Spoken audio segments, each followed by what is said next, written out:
ಇವತ್ತಿನಿಂದ ಪ್ರಾರಂಭ ಆಗುತ್ತಾ ಇರುವ ಈ 6 ದಿವಸಗಳ ಪ್ರವಚನ ಮಾಲೆಯನ್ನು ನಮ್ಮ ಸಂಸ್ಥೆಯ ಹಿತೈಷಿಗಳಾದ ಶ್ರೀಮತಿ ಪ್ರಭಾ ಶಾಸ್ತ್ರಿ ಅವರು ಪ್ರಯೋಜನ ಮಾಡಿದ್ದಾರೆ.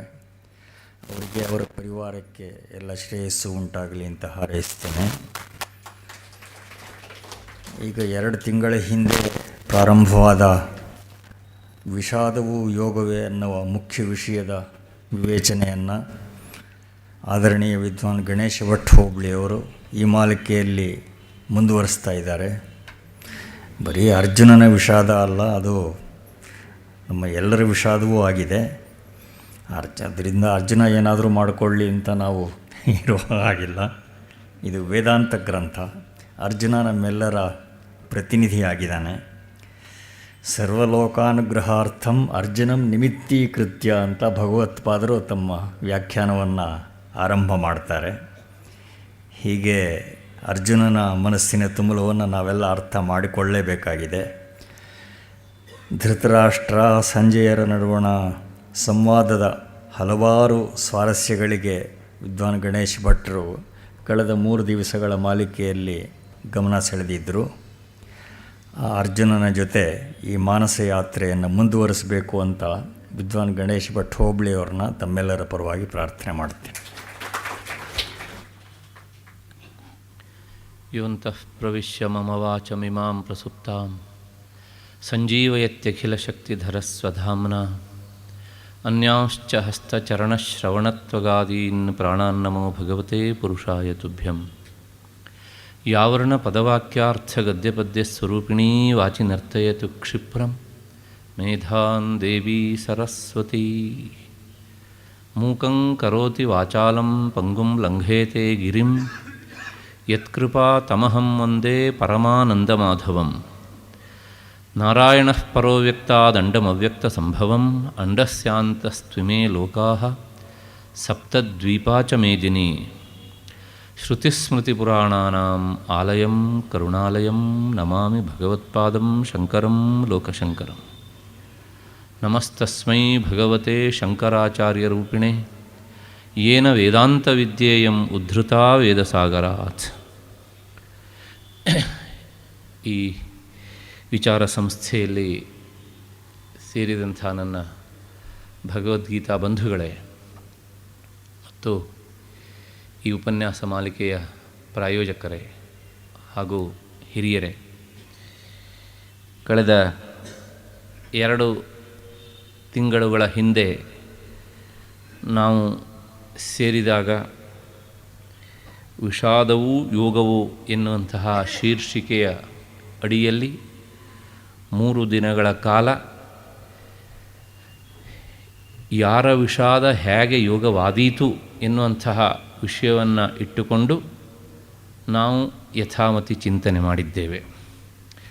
ಮತ್ತು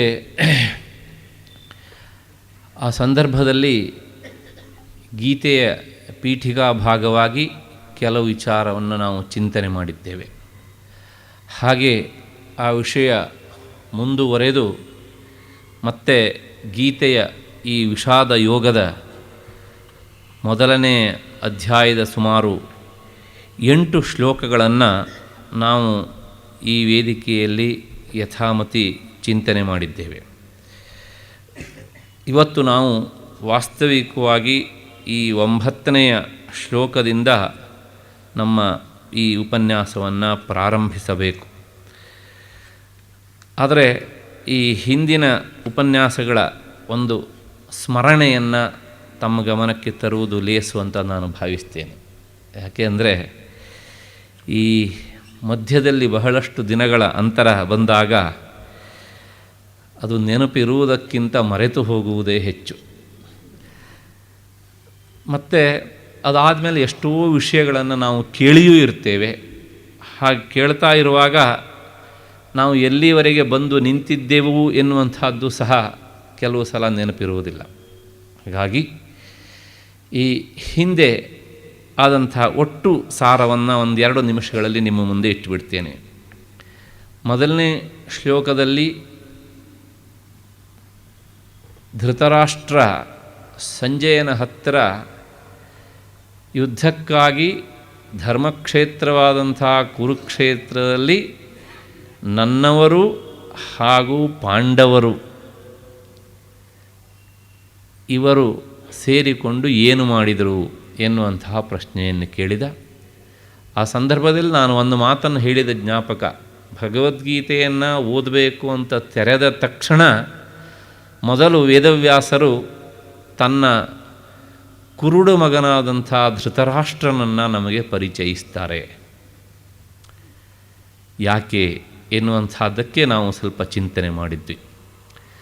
ಅದಾದ ಮೇಲೆ ಸಂಜಯ ಉತ್ತರ ಕೊಡ್ತಾ ಹೋಗಿದ್ದ. ಹಾಗೆ ವಿಚಾರ ಮುಂದುವರೆದಂತೆ ಪಾಂಡವರ ಕಡೆಯ 7 ಅಕ್ಷೋಹಿಣಿ ಸೈನ್ಯ ಮತ್ತು ಕೌರವನ ಕಡೆಯಲ್ಲಿ 11 ಅಕ್ಷೋಹಿಣಿ ಸೈನ್ಯ ಜಮಾವಣೆ ಆದದ್ದನ್ನು ನಾವು ನೋಡಿದ್ದೇವೆ. ಅಕ್ಷೋಹಿಣಿ ಶಬ್ದದ ವಿವರವನ್ನು ನಾವು ಕಂಡಿದ್ದೇವೆ. ಮತ್ತು ತನ್ನ ಕಡೆಗೆ 11 ಅಕ್ಷೋಹಿಣಿ ಸೈನ್ಯ ಇದ್ರೂ ಸಹ ದುರ್ಯೋಧನನಿಗೆ ಸರಿಯಾಗಿ ತನ್ನ ಕಡೆಯ ಸೈನ್ಯದಲ್ಲಿ 11 ಜನ ವೀರರನ್ನು ಗುರುತಿಸೋದಕ್ಕೆ ಆಗಲಿಲ್ಲ. ಪಾಂಡವರ ಕಡೆಯಲ್ಲಿ 7 ಅಕ್ಷೋಹಿಣಿ ಸೈನ್ಯ ಇದ್ರೂ ಆತ ಪ್ರಮುಖವಾಗಿ ಅಲ್ಲಿ 11 ಜನರನ್ನು ಗುರುತಿಸ್ತಾನೆ. ತನ್ನ ಕಡೆಗೆ 11 ಅಕ್ಷೋಹಿಣಿ ಸೈನ್ಯ ಇದ್ರೂ ಸಹ ಅವನು ಗುರುತಿಸಿದ್ದು ಕೇವಲ 7 ಜನರನ್ನು ಮಾತ್ರ. ಭವಾನ್ ಭೀಷ್ಮಶ್ಚ ಕರ್ಣಶ್ಚ ಕೃಪಶ್ಚ ಸಮಿತಿಂಜಯ ಅಶ್ವತ್ಥಾಮ ವಿಕರ್ಣಶ್ಚ ಸೌಮದತ್ತಿಸ್ತಥೈವ ಚ. ಇದು 8ನೆಯ ಶ್ಲೋಕ. ಈ ಶ್ಲೋಕದಲ್ಲಿ ದುರ್ಯೋಧನ ತನ್ನ ಕಡೆಗೆ ಇರುವಂತಹ ವೀರರನ್ನು ದ್ರೋಣಾಚಾರ್ಯರಿಗೆ ಪರಿಚಯಿಸ್ತಾನೆ. ಇಲ್ಲೆಲ್ಲ ಸಂಶಯಗಳು ಸಾಕಷ್ಟು ಬಂದಿವೆ. ಹಾಗಿದ್ದರೆ ದ್ರೋಣಾಚಾರ್ಯರಿಗೆ ಕೌರವನ ಪಡೆಯಲ್ಲಿ ವೀರರೆಷ್ಟು ಜನ ಇದ್ದಾರೆ ಅಂತ ಗೊತ್ತಿರಲಿಲ್ವಾ? ಇವರನ್ನು ಬಿಲ್ಲು ವಿದ್ಯೆಯಲ್ಲಿ ಶಸ್ತ್ರ ಸಂಪನ್ನರಾಗಿ ಮಾಡಿದಂಥವರೇ ಅವರಿಗೆ ಇವನು ಇದನ್ನು ಪರಿಚಯಿಸಬೇಕಾ? ಮತ್ತಲ್ಲಿ ಹೋಗಬೇಕಿದ್ರೆ ವೇದವ್ಯಾಸರು ಒಂದು ಶಬ್ದ ಹೇಳ್ತಾರೆ, ದ್ರೋಣಾಚಾರ್ಯ ಹತ್ರ ಹೋಗಬೇಕಿದ್ರೆ ರಾಜಾವಚನಮಬ್ರವೀತ್ ಅಂತ. ಅವನು ರಾಜಠೀವಿಯಿಂದ ಹೋದನೇ ಅಷ್ಟೇ ಹೊರತೂ ಸಹ ಗುರುಗಳ ಹತ್ರ ಹೋಗಬೇಕಿದ್ರೆ ಶಿಷ್ಯಭಾವದಿಂದ ಹೋಗಲಿಲ್ಲ. ಆ ದುರ್ಯೋಧನನ ಒಳಮನಸ್ಸಿನ ಎಲ್ಲ ಕೊಳಕುಗಳನ್ನೂ ಸಹ ಪದರಾಗಿ ವೇದವ್ಯಾಸರು ಬಿಡಿಸ್ತಾ ಹೋಗಿದ್ದಾರೆ. ಅಂತೂ ಈ ಮಹಾಭಾರತ ಯುದ್ಧದಲ್ಲಿ ಈ ತಿಳಿಗೇಡಿಯಿಂದಾಗಿ ಇವನ ಕಡೆಗೆ 11 ಅಕ್ಷೋಹಿಣಿ ಸೈನ್ಯ ಅಂದರೆ ಒಂದು ಸಾಮಾನ್ಯವಾಗಿ ಸ್ಥೂಲವಾಗಿ ಹೇಳಬೇಕು ಅಂದರೆ ಸುಮಾರು 25 ಲಕ್ಷ ಚತುರಂಗ. ಪಾಂಡವರ ಕಡೆ 7 ಅಕ್ಷೋಹಿಣಿ ಅಂದರೆ ಸ್ಥೂಲವಾಗಿ ಅಂದರೆ ಒಂದು 500-600 ಸಂಖ್ಯೆ ವ್ಯತ್ಯಾಸ ಆಗ್ಬೋದು, ಲೆಕ್ಕಕ್ಕೆ ಅನುಕೂಲ ಆಗಲಿ ಅಂತ ನಾನು ಹೀಗೆ ಹೇಳ್ತಾ ಇದ್ದೇನೆ. ಸುಮಾರು 15 ಲಕ್ಷ ಚತುರಂಗ ಸೈನ್ಯ. ಅಲ್ಲಿಗೆ ಸುಮಾರು 40 ಲಕ್ಷ ಚತುರಂಗಗಳಾದವು. ಮತ್ತು ಈ 18 ದಿನಗಳ ಕಾಲ ಯುದ್ಧ ನಡೆದಂಥದ್ದು ಇಂದಿನ ಡೆಲ್ಲಿ, ಹರಿಯಾಣ, ಅದೇ ಅಂದಿನ ಕುರುಕ್ಷೇತ್ರ. ಅದು ಕೇವಲ ಕುರುಕ್ಷೇತ್ರ ಅಲ್ಲ, ಧರ್ಮಕ್ಷೇತ್ರವೂ ಆಗಿತ್ತು ಎನ್ನುವಂಥದ್ದನ್ನು ನಾವು ನೋಡಿದ್ದೇವೆ. ಮತ್ತು ಯುದ್ಧ ನಡಿಬೇಕಿದ್ರೆ ಮುಂಭಾಗದ ಸೈನಿಕರು ಯುದ್ಧಕ್ಕೆ ಬರ್ತಾಯಿದ್ರು, ಹಿಂದಿನಿಂದ ಬಂದು ಅದಕ್ಕೆ ಸೇರಿಕೊಳ್ತಾ ಇದ್ದರು. ಅಂದರೆ ಯುದ್ಧದ 2 ಸೇನೆಗಳು ಸೇರುವ ಮುಖಭೂಮಿ ಮಾತ್ರ ಕುರುಕ್ಷೇತ್ರ ಆಗಿತ್ತು. ಆದರೆ ಅದರ ಸುತ್ತಲೂ ಸಹ ಈ 40 ಲಕ್ಷ ಚತುರಂಗ ಸೇನೆಗಳು ಜಮಾವಣೆ ಆಗಿದ್ದವು. ಇಷ್ಟೇ ಅಲ್ಲ, ಈ 40 ಲಕ್ಷ ಸೈನಿಕರಿಗೆ, ಕಾಲಾಳುಗಳಿಗೆ ಮತ್ತು ಆನೆ, ಕುದುರೆ, ರಥಿಕರು ಎಲ್ಲ ಇದ್ದಾರಲ್ಲ, ಇವರಿಗೆಲ್ಲ ಸೇವೆ ಮಾಡುವಂತಹ ಪರಿಚಾರಕರು, ಯುದ್ಧದಲ್ಲಿ ಗಾಯಗೊಂಡವರಿಗೆ ಚಿಕಿತ್ಸೆ ನೀಡಲಿಕ್ಕೆ ಬೇಕಾದಂತಹ ವೈದ್ಯರು ಮತ್ತು ಅವರ ಸಹಾಯಕರು, ಈ ಎಲ್ಲರೂ ಸುಮಾರು ಲೆಕ್ಕ ಹಾಕಿದರೆ ಮಹಾಭಾರತ ನಮಗೆ ತಿಳಿಸಿಕೊಡುವ ಹಾಗೆ ಅಂದು ಮಹಾಭಾರತ ಯುದ್ಧದಲ್ಲಿ ಸುಮಾರಾಗಿ 50 ಲಕ್ಷ ಜನರು ಭಾಗವಹಿಸಿದ್ದರು. ಬಹುತೇಕ ಅಷ್ಟು ಜನರು ಸಹ ಈ ತಿಳಿಗೇಡಿಯಾದ ದುರ್ಯೋಧನನಿಂದ ಪ್ರಾಣ ತೆತ್ತರು. ಆವತ್ತು ನಮ್ಮ ದೇಶದ ಜನಸಂಖ್ಯೆ ಸುಮಾರು 5,000 ವರ್ಷಗಳ ಹಿಂದೆ ಹೋಗಬೇಕು ನಾವು. ಸುಮಾರಾಗಿ ಎಷ್ಟಿರಬಹುದು ಅಂದರೆ, ಸಾಮಾನ್ಯವಾಗಿ ಹೇಳಬೇಕು ಅಂದರೆ ಇವತ್ತು ನಾವು ಪ್ರಾಯಶಃ ಒಂದು 115 ಕೋಟಿ ಅಂತ ಒಂದು ಲೆಕ್ಕಾಚಾರ. ಆದರೆ ಅವತ್ತು ನಮ್ಮ ದೇಶದ ಒಟ್ಟು ಜನಸಂಖ್ಯೆ ಸಾಮಾನ್ಯವಾಗಿ 5 ಕೋಟಿ ಅಂತ.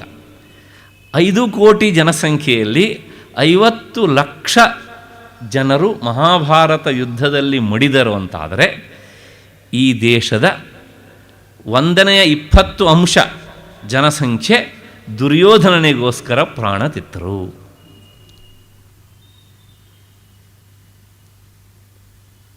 ಒಬ್ಬ ವ್ಯಕ್ತಿ ಇಷ್ಟ ಅನಾಹುತ ಮಾಡಿದ್ದು ಸಾಕ ಅಥವಾ ಇನ್ನೂ ಮಾಡಬೇಕಂತ ಈಗ ನಾವು ನೀವು ವಿಚಾರ ಮಾಡಬೇಕು. ಹೀಗೆ ಇಷ್ಟು ಹಿನ್ನೆಲೆಯಲ್ಲಿ ದುರ್ಯೋಧನ ತನ್ನ ಎಲ್ಲ ವಿಚಾರಗಳನ್ನು ಸಹ ದ್ರೋಣಾಚಾರ್ಯರ ಬಳಿಯಲ್ಲಿ ಹೇಳ್ತಾ ಇದ್ದಾನೆ.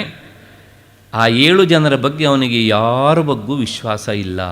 ಅವನ ಒಳಮನಸ್ಸಿನಲ್ಲಿ ಒಂದು ರೀತಿಯ ಇವ್ರ ಬಗ್ಗೆ ಅವಭರವಸೆ ಇದ್ದದ್ದನ್ನು ನಾವು ಈ ಭವಾನ್ ಭೀಷ್ಮಶ್ಚ ಕರ್ಣಶ್ಚ ಕೃಪಶ್ಚ ಸಮಿತಿಂಜಯ ಅಶ್ವತ್ಥಾಮ ವಿಕರ್ಣಶ್ಚ ಸೌಮದತ್ತಿಸ್ತಥೈವಚ ಈ ಶ್ಲೋಕದಲ್ಲಿ ನಾವು ನೋಡಿದ್ದೇವೆ. ಕೇವಲ 7 ಜನ. ಅವನಿಗೆ 11 ಅಕ್ಷೋಹಿಣಿ ಸೈನ್ಯದಲ್ಲಿ ತನ್ನ ಸೈನ್ಯದಲ್ಲಿ ಸಿಗುವಂತಹ ಬಿಲ್ಲುಗಾರರು, ಯುದ್ಧ ವೀರರು ಅಂತ ಆತ ಪರಿಗಣಿಸಿದ್ದು ಇಷ್ಟು. ಇದು 8ನೆಯ ಶ್ಲೋಕ. ಇವತ್ತು ನಾವು ನೋಡಬೇಕಾದದ್ದು ಈ 9ನೆಯ ಶ್ಲೋಕ. ಈ ಶ್ಲೋಕ ಏನು ಹೇಳುತ್ತೆ ಅನ್ನೋದಕ್ಕಿಂತ ಮುನ್ನ, ದುರ್ಯೋಧನ ಕಡೆಯಲ್ಲಿ 11 ಅಕ್ಷೋಹಿಣಿ ಸೈನ್ಯ, ಅತ್ಯಂತ ದೊಡ್ಡದಾದಂತಹ ಸೈನ್ಯ ಇದೆ. ಸಾಲದ್ದಕ್ಕೆ ಅವನಿಗೆ 99 ಜನ ತಮ್ಮಂದಿರಿದ್ದಾರೆ. ಅಂದರೆ ಇವನದ್ದೇ ಒಂದು ದೊಡ್ಡ ಪಡೆ, ಸ್ವಲ್ಪ ಹೆಚ್ಚು ಕಡಿಮೆ. ಆದರೆ ತನ್ನ ಪರವಾಗಿ ನಿಜವಾಗಿಯೂ ತನ್ನಷ್ಟೇ ಉತ್ಸಾಹದಿಂದ ಹೋರಾಡುವವರು ಎಷ್ಟು ಜನ ಅಂತ ಒಂದು ಪ್ರಶ್ನೆಯನ್ನು ಆತ ಹಾಕಿಕೊಂಡಾಗ ಅವನಿಗೆ ಸ್ವಲ್ಪ ಪ್ರಾಮಾಣಿಕವಾದಂಥ ಉತ್ತರ ಸಿಗಲಿಲ್ಲ. ಕೊನೆಗೆ ಈ 7 ಜನರನ್ನು ತನ್ನ ಕಡೆಯ ಮಹಾಬಿಲ್ಲುಗಾರರು ಅಂತ ಗುರುತಿಸಿ ಹೇಳಿದ್ನಲ್ಲ ಆತ, ಅವ್ರು ಯಾರ ಬಗ್ಗೂ ನಂಬಿಕೆ ಇಲ್ಲ ಅಂತ ನಾನು ಹಿಂದಿನ ಉಪನ್ಯಾಸದಲ್ಲಿ ಹೇಳಿದ್ದೇನೆ. ಹೇಗೆ ಅವನಿಗೆ ನಂಬಿಕೆ ಇಲ್ಲ, ಅವರೆಲ್ಲರಲ್ಲೂ ಏನೇನು ಕೊರತೆಯನ್ನು ದುರ್ಯೋಧನ ಕಂಡಿದ್ದ ಅನ್ನೋದನ್ನು ಇಷ್ಟೇ ಹೇಳಿಬಿಟ್ರೆ, ತಾನಾಗಿ ಕಾಲು ಕೆದರಿ ಯುದ್ಧಕ್ಕೆ ನಿಂತಹ ದುರ್ಯೋಧನ ಏನು ಹೇಳಿದ ಹಾಗಾಯಿತು. ಅದಕ್ಕೋಸ್ಕರ ಅಕಸ್ಮಾತ್ತಾಗಿ ಧೃತರಾಷ್ಟ್ರರು, ಹಾಗಿದ್ರೆ ನಮ್ಮ ಕಡೆಗೆ ಬರೇ 7 ಜನ ಮಾತ್ರೇನ ದುರ್ಯೋಧನ, ಇನ್ಯಾರೂ ಇಲ್ವಾ ಅಂತ ಕೇಳಿಬಿಟ್ಟರೆ ದುರ್ಯೋಧನನ ಉತ್ತರ ಏನು? ಅದಕ್ಕೆ ಉತ್ತರ ಹೇಳ್ತಾನೆ. ಸದ್ಯ ಅವ್ರು ಹಾಗೆ ಕೇಳಲಿಲ್ಲ. ಅನ್ಯೇಚ ಬಹವಶೂರಾ ಮದರ್ಥೇ ತ್ಯಕ್ತ ಜೀವಿತಾ ನಾನಾ ಶಸ್ತ್ರ ಪ್ರಹರಣಾ ಸರ್ವೇ ಯುದ್ಧ ವಿಶಾರದಾ. ದ್ರೋಣಾಚಾರ್ಯರ ಬಳಿಯಲ್ಲಿ ಆತ ಹೇಳ್ತಾ ಇದ್ದಾನೆ, ಗುರುಗಳೇ, ಈ 7 ಜನ ನಾನು ಯಾರನ್ನು ಹೆಸರಿಸಿದ್ನಲ್ಲ, ಇವರು ಇಷ್ಟೇ ಜನ ಅಂತ ತಿಳ್ಕೊಳ್ಬೇಡಿ. ಇನ್ನೂ ಬಹಳಷ್ಟು ಜನ ತುಂಬ ಹೋರಾಟ ಮಾಡುವಂತಹ ಯುದ್ಧ ಪ್ರವೀಣರು ನಮ್ಮಲ್ಲಿ ಇದ್ದಾರೆ. ಶಸ್ತ್ರಗಳನ್ನು ಎತ್ತಿ ಹಿಡಿದು ನಿಂತರೆ ಅವರಿಗೆ ಸರಿಸಾಟಿ ಯಾರೂ ಇಲ್ಲ. ಅಂತಹ ಪರಾಕ್ರಮಿಗಳು ಸಹ ಇದ್ದಾರೆ. ಮತ್ತೆ ಅಂಥವರು ಕೇಳಿದರೆ ಸರ್ವೇ ಯುದ್ಧ ವಿಶಾರದಾ, ಎಲ್ಲರೂ ಯುದ್ಧದಲ್ಲಿ ತುಂಬ ಪ್ರಾವೀಣ್ಯವನ್ನು ಪಡೆದವರು. ಮತ್ತು 3ನೇ ಮಾತು, ಇವರೆಲ್ಲರೂ ಮದರ್ಥೇ ತ್ಯಕ್ತ ಜೀವಿತಾ, ನನಗೋಸ್ಕರ ಪ್ರಾಣ ಬಿಟ್ಟಾರೂ ಹೋರಾಟ ಮಾಡ್ತಾರೆ. ಇದಿಷ್ಟು ಈ ಶ್ಲೋಕದ ಒಂದು ಸ್ಥೂಲವಾದಂಥ ಅಕ್ಷರಾರ್ಥ. ಮೇಲುನೋಟಕ್ಕೆ ಈ ಶ್ಲೋಕ ದುರ್ಯೋಧನ ತನ್ನ ಕಡೆಯ ಸೈನಿಕರನ್ನು ಹೊಗಳಿ ಹೇಳಿದ ಹಾಗೆ ಇದೆ ಮೇಲುನೋಟಕ್ಕೆ. ಅದರ ಸ್ವಲ್ಪ ನಾವು ಆಳಕ್ಕೆ ಇಳಿಬೇಕು. ಈ ಹಿಂದಿನ ಬೆಳವಣಿಗೆಯ ಹಿನ್ನೆಲೆಯಲ್ಲಿ ನೋಡಿದಾಗ ದುರ್ಯೋಧನ ಹೇಳಿದ ಹಾಗೆ ಇವರೆಲ್ಲರೂ ಸಹ ನಿಜವಾಗಿಯೂ ಅವನು ತಿಳ್ಕೊಂಡಂತೆ ಅವನ ಮಾತಿನಲ್ಲೇ ಹೇಳೋದಾದ್ರೂ ಸಹ ನಾನಾ ಶಸ್ತ್ರ ಪ್ರಹರಣ ಆಗಿರಬಹುದು, ಯುದ್ಧ ವಿಶಾರದರೂ ಆಗಿರಬಹುದು. ಆದರೆ ಈ ಯುದ್ಧದಲ್ಲಿ ಮಾತ್ರ ಅವನೇ ಹೇಳುವ ಹಾಗೆ ಮದರ್ಥೇ ತ್ಯಕ್ತ ಜೀವಿತಾ, ಅಂದರೆ ಇವರೆಲ್ಲರೂ ನನಗೋಸ್ಕರ ಸಾಯ್ಲಿಕ್ಕೋಸ್ಕರ ಬಂದವರು.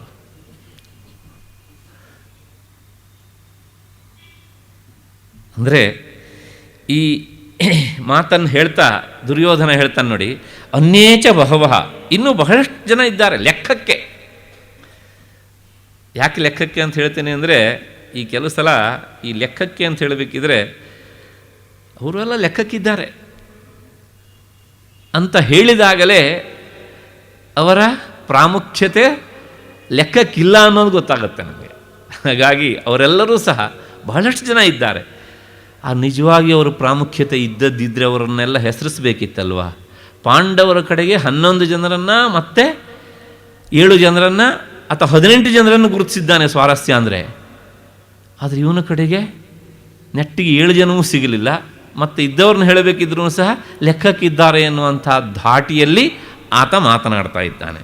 ಮತ್ತು ಕಾರಣ ಇಷ್ಟೇ. ಯಾಕೆ ಹೇಳ್ತಾನೆ ಅಂದರೆ, ಎಲ್ಲರೂ ಹೋರಾಟದ ಈ ಯುದ್ಧ ವಿದ್ಯೆಯಲ್ಲಿ ಸಾಕಷ್ಟು ಪರಿಣತರೆ.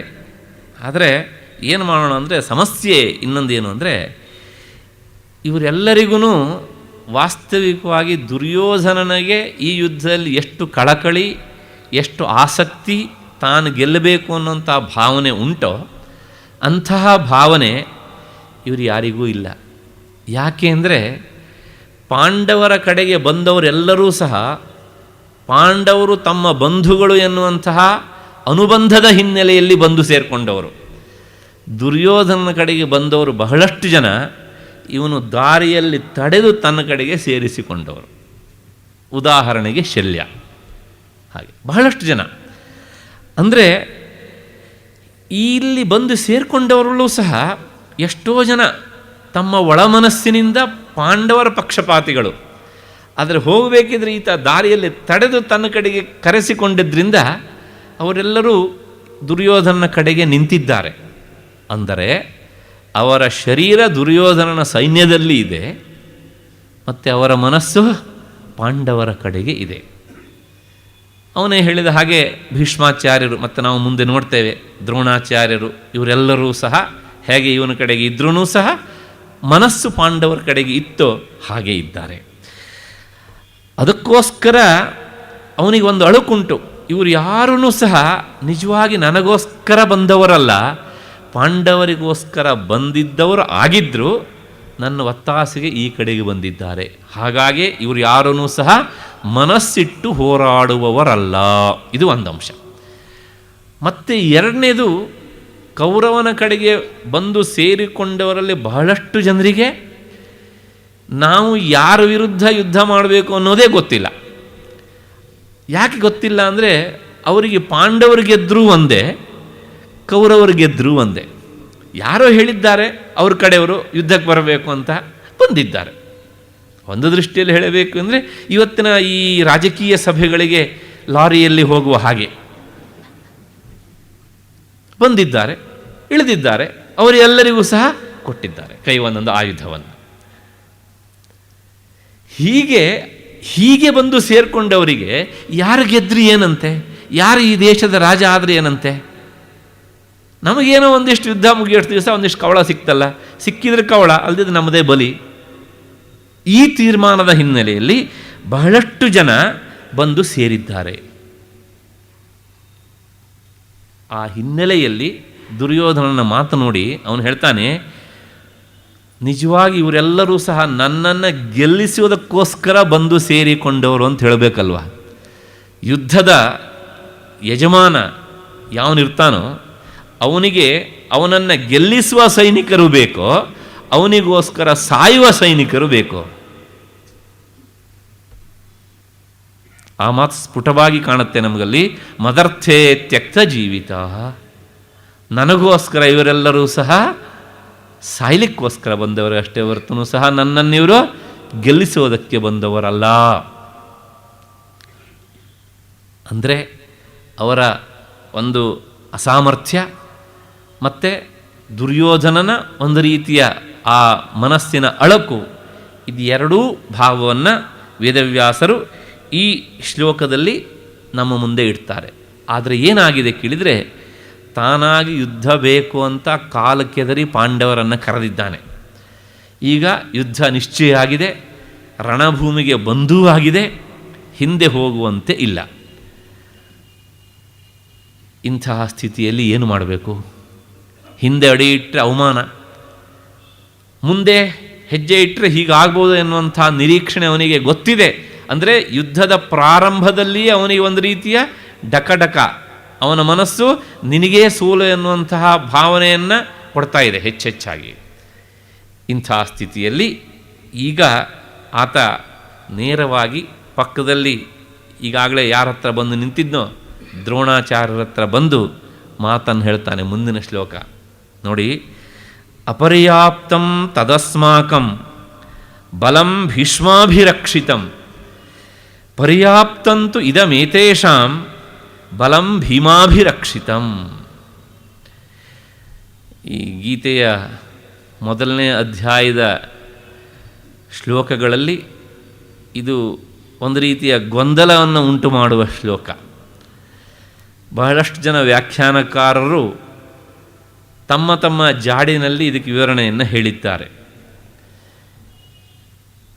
ಅವರ ಎಲ್ಲರ ಅಭಿಪ್ರಾಯ ಹೇಗಿದೆ ಅನ್ನೋದಕ್ಕಿಂತ ಮೊದಲು ಈ ಶ್ಲೋಕದ ಒಂದು ಅಕ್ಷರಾರ್ಥವನ್ನು ನಾವು ನೋಡಿಬಿಡೋಣ. ಏನು ಅಂದರೆ, ದುರ್ಯೋಧನ ದ್ರೋಣಾಚಾರ್ಯರ ಬಳಿ ಹೇಳ್ತಿದ್ದಾನೆ, ಭೀಷ್ಮರಿಂದ ರಕ್ಷಿತವಾದಂತಹ ನಮ್ಮ ಆ ಸೈನ್ಯ ಪಾಂಡವರನ್ನು ಗೆಲ್ಲುವುದಕ್ಕೆ ಸಮರ್ಥವಾಗಿದೆ. ಆ ಸೈನ್ಯ ಅಂತಾನೆ ಅವನು. ಮತ್ತೆ ಭೀಮನಿಂದ ರಕ್ಷಿತವಾದಂತಹ ಈ ಸೈನ್ಯ ಅದು ನಮ್ಮನ್ನು ಗೆಲ್ಲುವುದಕ್ಕೆ ಸಮರ್ಥವಾಗಿ ಇಲ್ಲ. ಇದು ಈ ಶ್ಲೋಕದ ಮೇಲುನೋಟದ ಅರ್ಥ. ಆದರೆ ಈ ಹಿನ್ನೆಲೆಯಲ್ಲಿ ಬೆಳವಣಿಗೆ ಏನಾಗಿತ್ತಲ್ಲ, ಆ ಹಿನ್ನೆಲೆಯಲ್ಲಿ ನೋಡಿದಾಗ ದುರ್ಯೋಧನ ಹೀಗೆ ಹೇಳಬಲ್ಲನಾ ಎನ್ನುವಂಥ ಒಂದು ಸಂಶಯ ಹಾಗೇ ಇರುತ್ತೆ. ಹಾಗೇ ಇರಲಿ, ಸ್ವಲ್ಪ ವಿಚಾರ ಮಾಡೋಣ. ಯಾಕೆ ಈ ಶ್ಲೋಕಕ್ಕೆ ಹೀಗೆ ಅರ್ಥ ಹೇಳುವ ಪರಿಸ್ಥಿತಿ ಬಂತು ಅಂದರೆ, ಇಲ್ಲಿ ವೇದವ್ಯಾಸರು ಪರ್ಯಾಪ್ತ ಅಪರ್ಯಾಪ್ತ ಎನ್ನುವಂಥ ಶಬ್ದವನ್ನು ಬಳಸಿದ್ದಾರೆ. ಈ ಶಬ್ದಕ್ಕೆ ಎರಡು ತರಹದ ಅರ್ಥಗಳಿವೆ. ಮೊದಲನೇದಾಗಿ ಪರ್ಯಾಪ್ತ ಅನ್ನೋದಕ್ಕೆ ಒಂದರ್ಥ ಪರಿಮಿತ ಅಂತ, ಸೀಮಿತ ಅಂತ. ಮತ್ತು ಇನ್ನೊಂದರ್ಥ ಪರ್ಯಾಪ್ತ ಅಂದರೆ ಸಮರ್ಥ ಅಂತ. ಅಪರ್ಯಾಪ್ತ ಅಂದರೆ ಅಪರಿಮಿತ ಅಂತ. ಮತ್ತು ಇನ್ನೊಂದರ್ಥ ಸಮರ್ಥವಲ್ಲದ್ದು ಅಥವಾ ಅಸಮರ್ಥ. ನಾನು ಯಾಕೆ ಈ ಮೊದಲಿನ ಅರ್ಥವನ್ನು ಹೇಳಿದೆ ಅಂದರೆ, ಸಾಮಾನ್ಯವಾಗಿ ಭಾಷ್ಯಕಾರರು ಅಂದರೆ ಶಂಕರರು ಗೀತೆಯ ಈ ಮೊದಲನೇ ಅಧ್ಯಾಯಕ್ಕೆ ಭಾಷ್ಯವನ್ನು ಬರೆದಿಲ್ಲ ಅಂತ ನಾನು ನನ್ನ ಹಿಂದಿನ ಉಪನ್ಯಾಸದಲ್ಲಿ ಹೇಳಿದ್ದೇನೆ. ಆ ಅಧ್ಯಾಯದ ಸಾರಭೂತವಾದಂಥದ್ದನ್ನು ತಮ್ಮ ಗೀತೆಯ ಅವತರಣಿಕೆಯಲ್ಲಿ ನಮಗೆ ತಿಳಿಸಿಕೊಟ್ಟಿದ್ದಾರೆ. ಆದರೆ ಆನಂದಗಿರಿ ವ್ಯಾಖ್ಯಾನಕಾರರು ಮತ್ತು ಗೂಢಾರ್ಥ ದೀಪಿಕೆಯನ್ನು ಬರೆದಂಥ ಮಧುಸೂದನ ಸರಸ್ವತಿಗಳು ಮತ್ತು ನೀಲಕಂಠ ದೀಕ್ಷಿತರು ಇವರೆಲ್ಲರೂ ಏನು ಅರ್ಥ ಹೇಳಿದ್ದಾರೆ ಅಂದರೆ, ಈ ಅಪರ್ಯಾಪ್ತ ಅನ್ನುವುದಕ್ಕೆ ಸಮರ್ಥವಾಗಿದೆ ನಮ್ಮ ಸೈನ್ಯ ಎನ್ನುವಂಥ ಅರ್ಥವನ್ನೇ ಬರೆದಿದ್ದಾರೆ. ಆದರೆ ಈ ಅರ್ಥವನ್ನು ಇಟ್ಟುಕೊಂಡ್ರೆ ಸ್ವಲ್ಪ ಸಂಗತ ಆಗುವುದು ಕಷ್ಟ ಅಂತ ಅನಿಸುತ್ತೆ. ಆದರೆ ಗೀತೆಗೆ ವ್ಯಾಖ್ಯಾನವನ್ನು ಬರೆದಂಥ ಬಹಳಷ್ಟು ಜನ ಮಹಾ ಋಷಿಗಳಲ್ಲಿ 12ನೇ ಶತಮಾನದ ಶ್ರೀಧರ ಸ್ವಾಮಿಗಳು, ಸಜ್ಜನಗಡದ ಶ್ರೀಧರ ಸ್ವಾಮಿಗಳಲ್ಲ, ಭಾಗವತಕ್ಕೆ ವ್ಯಾಖ್ಯಾನವನ್ನು ಬರೆದಂತಹ ಶ್ರೀಧರ ಸ್ವಾಮಿಗಳು ವ್ಯಾಖ್ಯಾನ ಬರೆದಿದ್ದಾರೆ. ಅವರು ಈ ಪರ್ಯಾಪ್ತ ಅಪರ್ಯಾಪ್ತ ಎನ್ನುವಂತಹ ಪದಗಳಿಗೆ ತಮ್ಮ ಹಿಂದಿನವರು ಅಥವಾ ಮುಂದಿನವರು ಬಂದಂಥ ಅರ್ಥದ ಜಾಡನ್ನು ಇಟ್ಟುಕೊಳ್ಳದೆ ಅವರು ಈ ಎರಡನೇ ಅರ್ಥವನ್ನು ಇಟ್ಕೊಂಡು ಹೇಳಿದ್ದಾರೆ. ಅವರೇನು ಹೇಳ್ತಾರೆ ಅಂದರೆ, ಈ ಅಪರ್ಯಾಪ್ತ ಅನ್ನುವುದಕ್ಕೆ ಅವರು ಸಮರ್ಥವಲ್ಲದ್ದು ಮತ್ತು ಸಮರ್ಥವಾದುದಂಥ ಎರಡನೇ ಅರ್ಥವನ್ನು ಇಟ್ಕೊಂಡು ವಿವರಣೆಯನ್ನು ಕೊಟ್ಟಿದ್ದಾರೆ. ಅವರು ಹೇಳುವ ಅರ್ಥದಂತೆ ಏನು ಅರ್ಥ ಆಗತ್ತೆ ಅಂದರೆ, ದುರ್ಯೋಧನನ ಮನಸ್ಸಿಗೆ ತೀರ ಹತ್ತಿರವಾದ ಅರ್ಥವನ್ನು ಹೇಳ್ತಾರೆ ಅವರು. ಈ ಹಿಂದಿನ ಬೆಳವಣಿಗೆ ಹಿನ್ನೆಲೆಯಲ್ಲಿ ಆತ ಏನು ಹೇಳ್ಕೊಂಡು ಬಂದಿದ್ನೋ ಆ ಹಿನ್ನೆಲೆಯಲ್ಲಿ ತೀರ ಹತ್ತಿರವಾದ ಅರ್ಥವನ್ನು ಹೇಳ್ತಾರೆ. ಅವರು ಏನು ಹೇಳ್ತಾರೆ ಅಂದರೆ, ಇದೇ ಶ್ಲೋಕಕ್ಕೆ ಅರ್ಥ, ಭೀಷ್ಮರಿಂದ ರಕ್ಷಿತವಾದಂತಹ ಈ ನಮ್ಮ ಸೈನ್ಯ ಪಾಂಡವರ ಸೈನ್ಯವನ್ನು ಗೆಲ್ಲುವುದಕ್ಕೆ ಇದು ಸಮರ್ಥವಾಗಿ ಇಲ್ಲ. ಮತ್ತು ಭೀಮನಿಂದ ರಕ್ಷಿತವಾದಂತಹ ಪಾಂಡವರ ಸೈನ್ಯ ನಮ್ಮನ್ನು ಗೆಲ್ಲೋದಕ್ಕೆ ಅದು ಸಮರ್ಥವಾಗಿ ಇದೆ. ಪ್ರಾಯಶಃ ಈ ಅರ್ಥವೇ ಈ ಹಿಂದಿನ ಬೆಳವಣಿಗೆಯಲ್ಲಿ ಮತ್ತು ಮುಂದಿನ ಬೆಳವಣಿಗೆಯಲ್ಲಿ ಹೆಚ್ಚು ಸಂಗತ ಆಗತ್ತೇನೋ ಅಂತ ನನಗನ್ಸುತ್ತೆ. ಹಾಗಾಗಿ ನಾನು ಈ ಶ್ಲೋಕಕ್ಕೆ ವಿಶೇಷವಾಗಿ ಶ್ರೀಧರ ಸ್ವಾಮಿಗಳು ಬರೆದಂಥ ವ್ಯಾಖ್ಯಾನದ ಹಿನ್ನೆಲೆಯಲ್ಲಿ ಸ್ವಲ್ಪ ವಿವರಣೆಯನ್ನು ಕೊಡಲಿಕ್ಕೆ ಬಯಸ್ತೇನೆ. ಇಲ್ಲಿ ನಾವು ಗಮನಿಸಬೇಕು, ದುರ್ಯೋಧನನ ಮನಸ್ಸಿನಲ್ಲಿ ಈಗಾಗಲೇ ಪಾಂಡವರ ಸೈನ್ಯದ ಬಗ್ಗೆ, ಅವರ ಯುದ್ಧದ ವ್ಯವಸ್ಥೆಯ ಬಗ್ಗೆ ಸಾಕಷ್ಟು ಅಳುಕುಂಟು. ಆ ಅಳುಕಿನ ಹಿನ್ನೆಲೆಯಲ್ಲಿ ಇಲ್ಲೊಂದು ಶಬ್ದ ಹೇಳ್ತಾನೆ ಆತ. ಏನು ಹೇಳ್ತಾನೆ ಅಂದರೆ, ವಾಸ್ತವಿಕವಾಗಿ ನೋಡಿ, ಈ ಕೌರವರ ಸೈನ್ಯಕ್ಕೆ ಸೇನಾ ನಾಯಕರು ಭೀಷ್ಮಾಚಾರ್ಯರು. ಹಾಗಾಗಿ ಕೌರವನ ಸೈನ್ಯ ಅದು ಭೀಷ್ಮರಿಂದ ರಕ್ಷಿತವಾದದ್ರಿಂದ ಅದು ಭೀಷ್ಮಾಭಿರಕ್ಷಿತ. ಇದ್ರ ಬಗ್ಗೆ ಯಾರಿದ್ದೂ ಆಕ್ಷೇಪ ಇಲ್ಲ. ಆದರೆ ಪಾಂಡವರ ಸೈನ್ಯದ ಸೇನಾಪತಿ ಯಾರು? ದೃಷ್ಟದ್ಯುಮ್ನ. ಹಾಗಾಗಿ ಅದು ದೃಷ್ಟದ್ಯುಮ್ನೆಯಿಂದ ರಕ್ಷಿತವಾದದ್ರಿಂದ ಅವನೇನು ಹೇಳಬೇಕಿತ್ತು? ದೃಷ್ಟದ್ಯುಮ್ನಾಭಿರಕ್ಷಿತಂ ಅಂತ ಹೇಳಬೇಕಿತ್ತು. ಆದರೆ ಆತ ಅವನ ಹೆಸರನ್ನೇ ಹೇಳುವುದಿಲ್ಲ. ಅವನು ಹೇಳೋದು ಯಾರ ಹೆಸರನ್ನು? ಭೀಮಾಭಿರಕ್ಷಿತಂ ಅಂತ ಹೇಳ್ತಾನೆ. ಅಂದರೆ ನಾವಿಲ್ಲಿ ಗಮನಿಸಬೇಕು, ದುರ್ಯೋಧನನಿಗೆ ಪಾಂಡವರಲ್ಲಿ ಬಾಲ್ಯದಿಂದಲೂ ಸಹ ಆಗದೇ ಇದ್ದವನು ಅಂದರೆ ಭೀಮ. ಬಾಲ್ಯದಲ್ಲಿ ಅವನಿಗೆ ವಿಷದ ಊಟವನ್ನು ಉಣಿಸಿದ, ಕೈಕಾಲು ಕಟ್ಟಿ ಚೆಲ್ಲಿಸಿದ, ಏನೆಲ್ಲ ಮಾಡಿದ. ಮತ್ತೆ ನಾವು ಕಥೆಯನ್ನು ಸಹ ಕೇಳಿದ್ದೇವೆ, ಆ ಭೀಮ ಮತ್ತು ದುರ್ಯೋಧನನ ತಕರಾರಿನ ಕಥೆಗಳನ್ನೆಲ್ಲ ಬಾಲ್ಯದ್ದನ್ನು. ಹಾಗಾಗಿ ಪಾಂಡವರಲ್ಲಿ ಅವನಿಗೆ ನೇರವಾಗಿ ಕಣ್ಣು ಕುಕ್ಕುವ ವ್ಯಕ್ತಿ ಅಂದರೆ ಭೀಮ. ಅದರ ಜೊತೆಗೆ ಇನ್ನೂ ಒಂದು ನಾವು ಗಮನಿಸಬೇಕು, ಭೀಮ ಕಾಡಿಗೆ ಹೋಗಬೇಕಿದ್ರೆ, ಆ ಜೂಜಿನಲ್ಲಿ ಸೋತು ಕಾಡಿಗೆ ಹೋಗಬೇಕಿದ್ರೆ ಆತ ಒಂದು ಪ್ರತಿಜ್ಞೆ ಮಾಡಿದ್ದ. ಏನು ಪ್ರತಿಜ್ಞೆ ಮಾಡಿದ್ದ ಕೇಳಿದರೆ, ನಿನ್ನ ತೊಡೆಯನ್ನು ಮುರಿತೇನೆ, ದುಶ್ಯಾಸನ ರಕ್ತವನ್ನು ಹೀರ್ತೇನೆ. ಈ ಎರಡು ಪ್ರತಿಜ್ಞೆಗಳು ಅವನಿಗೆ ಕಳೆದ 13 ವರ್ಷವೂ ಸಹ ನಿದ್ದೆ ಮಾಡಲಿಕ್ಕೆ ಕೊಡಲಿಲ್ಲ ಅವನಿಗೆ. ಇದು ಅವನನ್ನು ಕಾಡ್ತಾ ಉಂಟು. ಮತ್ತು ಇನ್ನೊಂದು ಅಂಶ, ಆ ಕಾಲದ ಮಲ್ಲಯುದ್ಧ ಚತುರಲ್ಲಿ ಕೀಚಕನೂ ಒಬ್ಬನು. ಆ ಕೀಚಕನನ್ನು ಸಾಯಿಸಿದ ಸುದ್ದಿ ಈಗಾಗಲೇ ಅವನಿಗೆ ತಲುಪಿದೆ. ಗೋಗ್ರಹಣದ ಸಂದರ್ಭದಲ್ಲಿ ನಾವು ಅದನ್ನು ಚಿಂತನೆ ಮಾಡಿದ್ದೇವೆ. ಅದರಿಂದಾಗಿ ಭೀಮನ ಬಗ್ಗೆ ಎಲ್ಲಿಲ್ಲದ ಅವನಿಗೆ ಭಯ ಉಂಟು. ಮತ್ತಷ್ಟೇ ಅಲ್ಲ, ನೋಡಿ, ಆ ಮಹಾಭಾರತದ 18ನೇ ದಿವಸ ವೈಶಂಪಾಯನ ಸರೋವರ ದಟದಲ್ಲಿ ಅವರಿಬ್ಬರು ಗದಾಯುದ್ಧ ಮಾಡಿಕೊಂಡ್ರಲ್ಲ, ಆಗ ಅವನು ಗದಾಯುದ್ಧಕ್ಕೆ ಆಯ್ಕೆ ಮಾಡಿಕೊಂಡಿದ್ದು ಯಾರನ್ನ? ಭೀಮನನ್ನೇ. ಅಂದರೆ ನಾವು ಇಲ್ಲಿ ಒಂದನ್ನು ಗಮನಿಸಬೇಕು, ಯುದ್ಧದಲ್ಲಿ ಶಸ್ತ್ರವನ್ನು ಹಿಡಿಯುವುದಿಲ್ಲ ಎನ್ನುವಂತಹ ಕೃಷ್ಣನ ಬಗ್ಗೆ ಅವನಿಗೆ ಅಂಥ ಹೆದರಿಕೆ ಇಲ್ಲ. ಅವನ ಮೊಂಡುತನದಲ್ಲಿ ಆ ಕೃಷ್ಣನ ಮಹಾತ್ಮೆಯನ್ನು, ಅವನ ಪರಮಾತ್ಮ ಭಾವವನ್ನು ಮರೆತಿದ್ದಾನೆ ಅಂತ ಇಟ್ಕೊಳ್ಳೋಣ ತಾತ್ಕಾಲಿಕವಾಗಿ. ಮತ್ತು 3 ಲೋಕದ ಬಿಲ್ಗಾರನ ಅಂತ ಅರ್ಜುನನೂ ಸಹ ಅವನಿಗೆ ಲೆಕ್ಕಕ್ಕಿಲ್ಲ. ಅವನಿಗೆ ಕಾಣುವವನು ನೇರವಾಗಿ ಭೀಮ.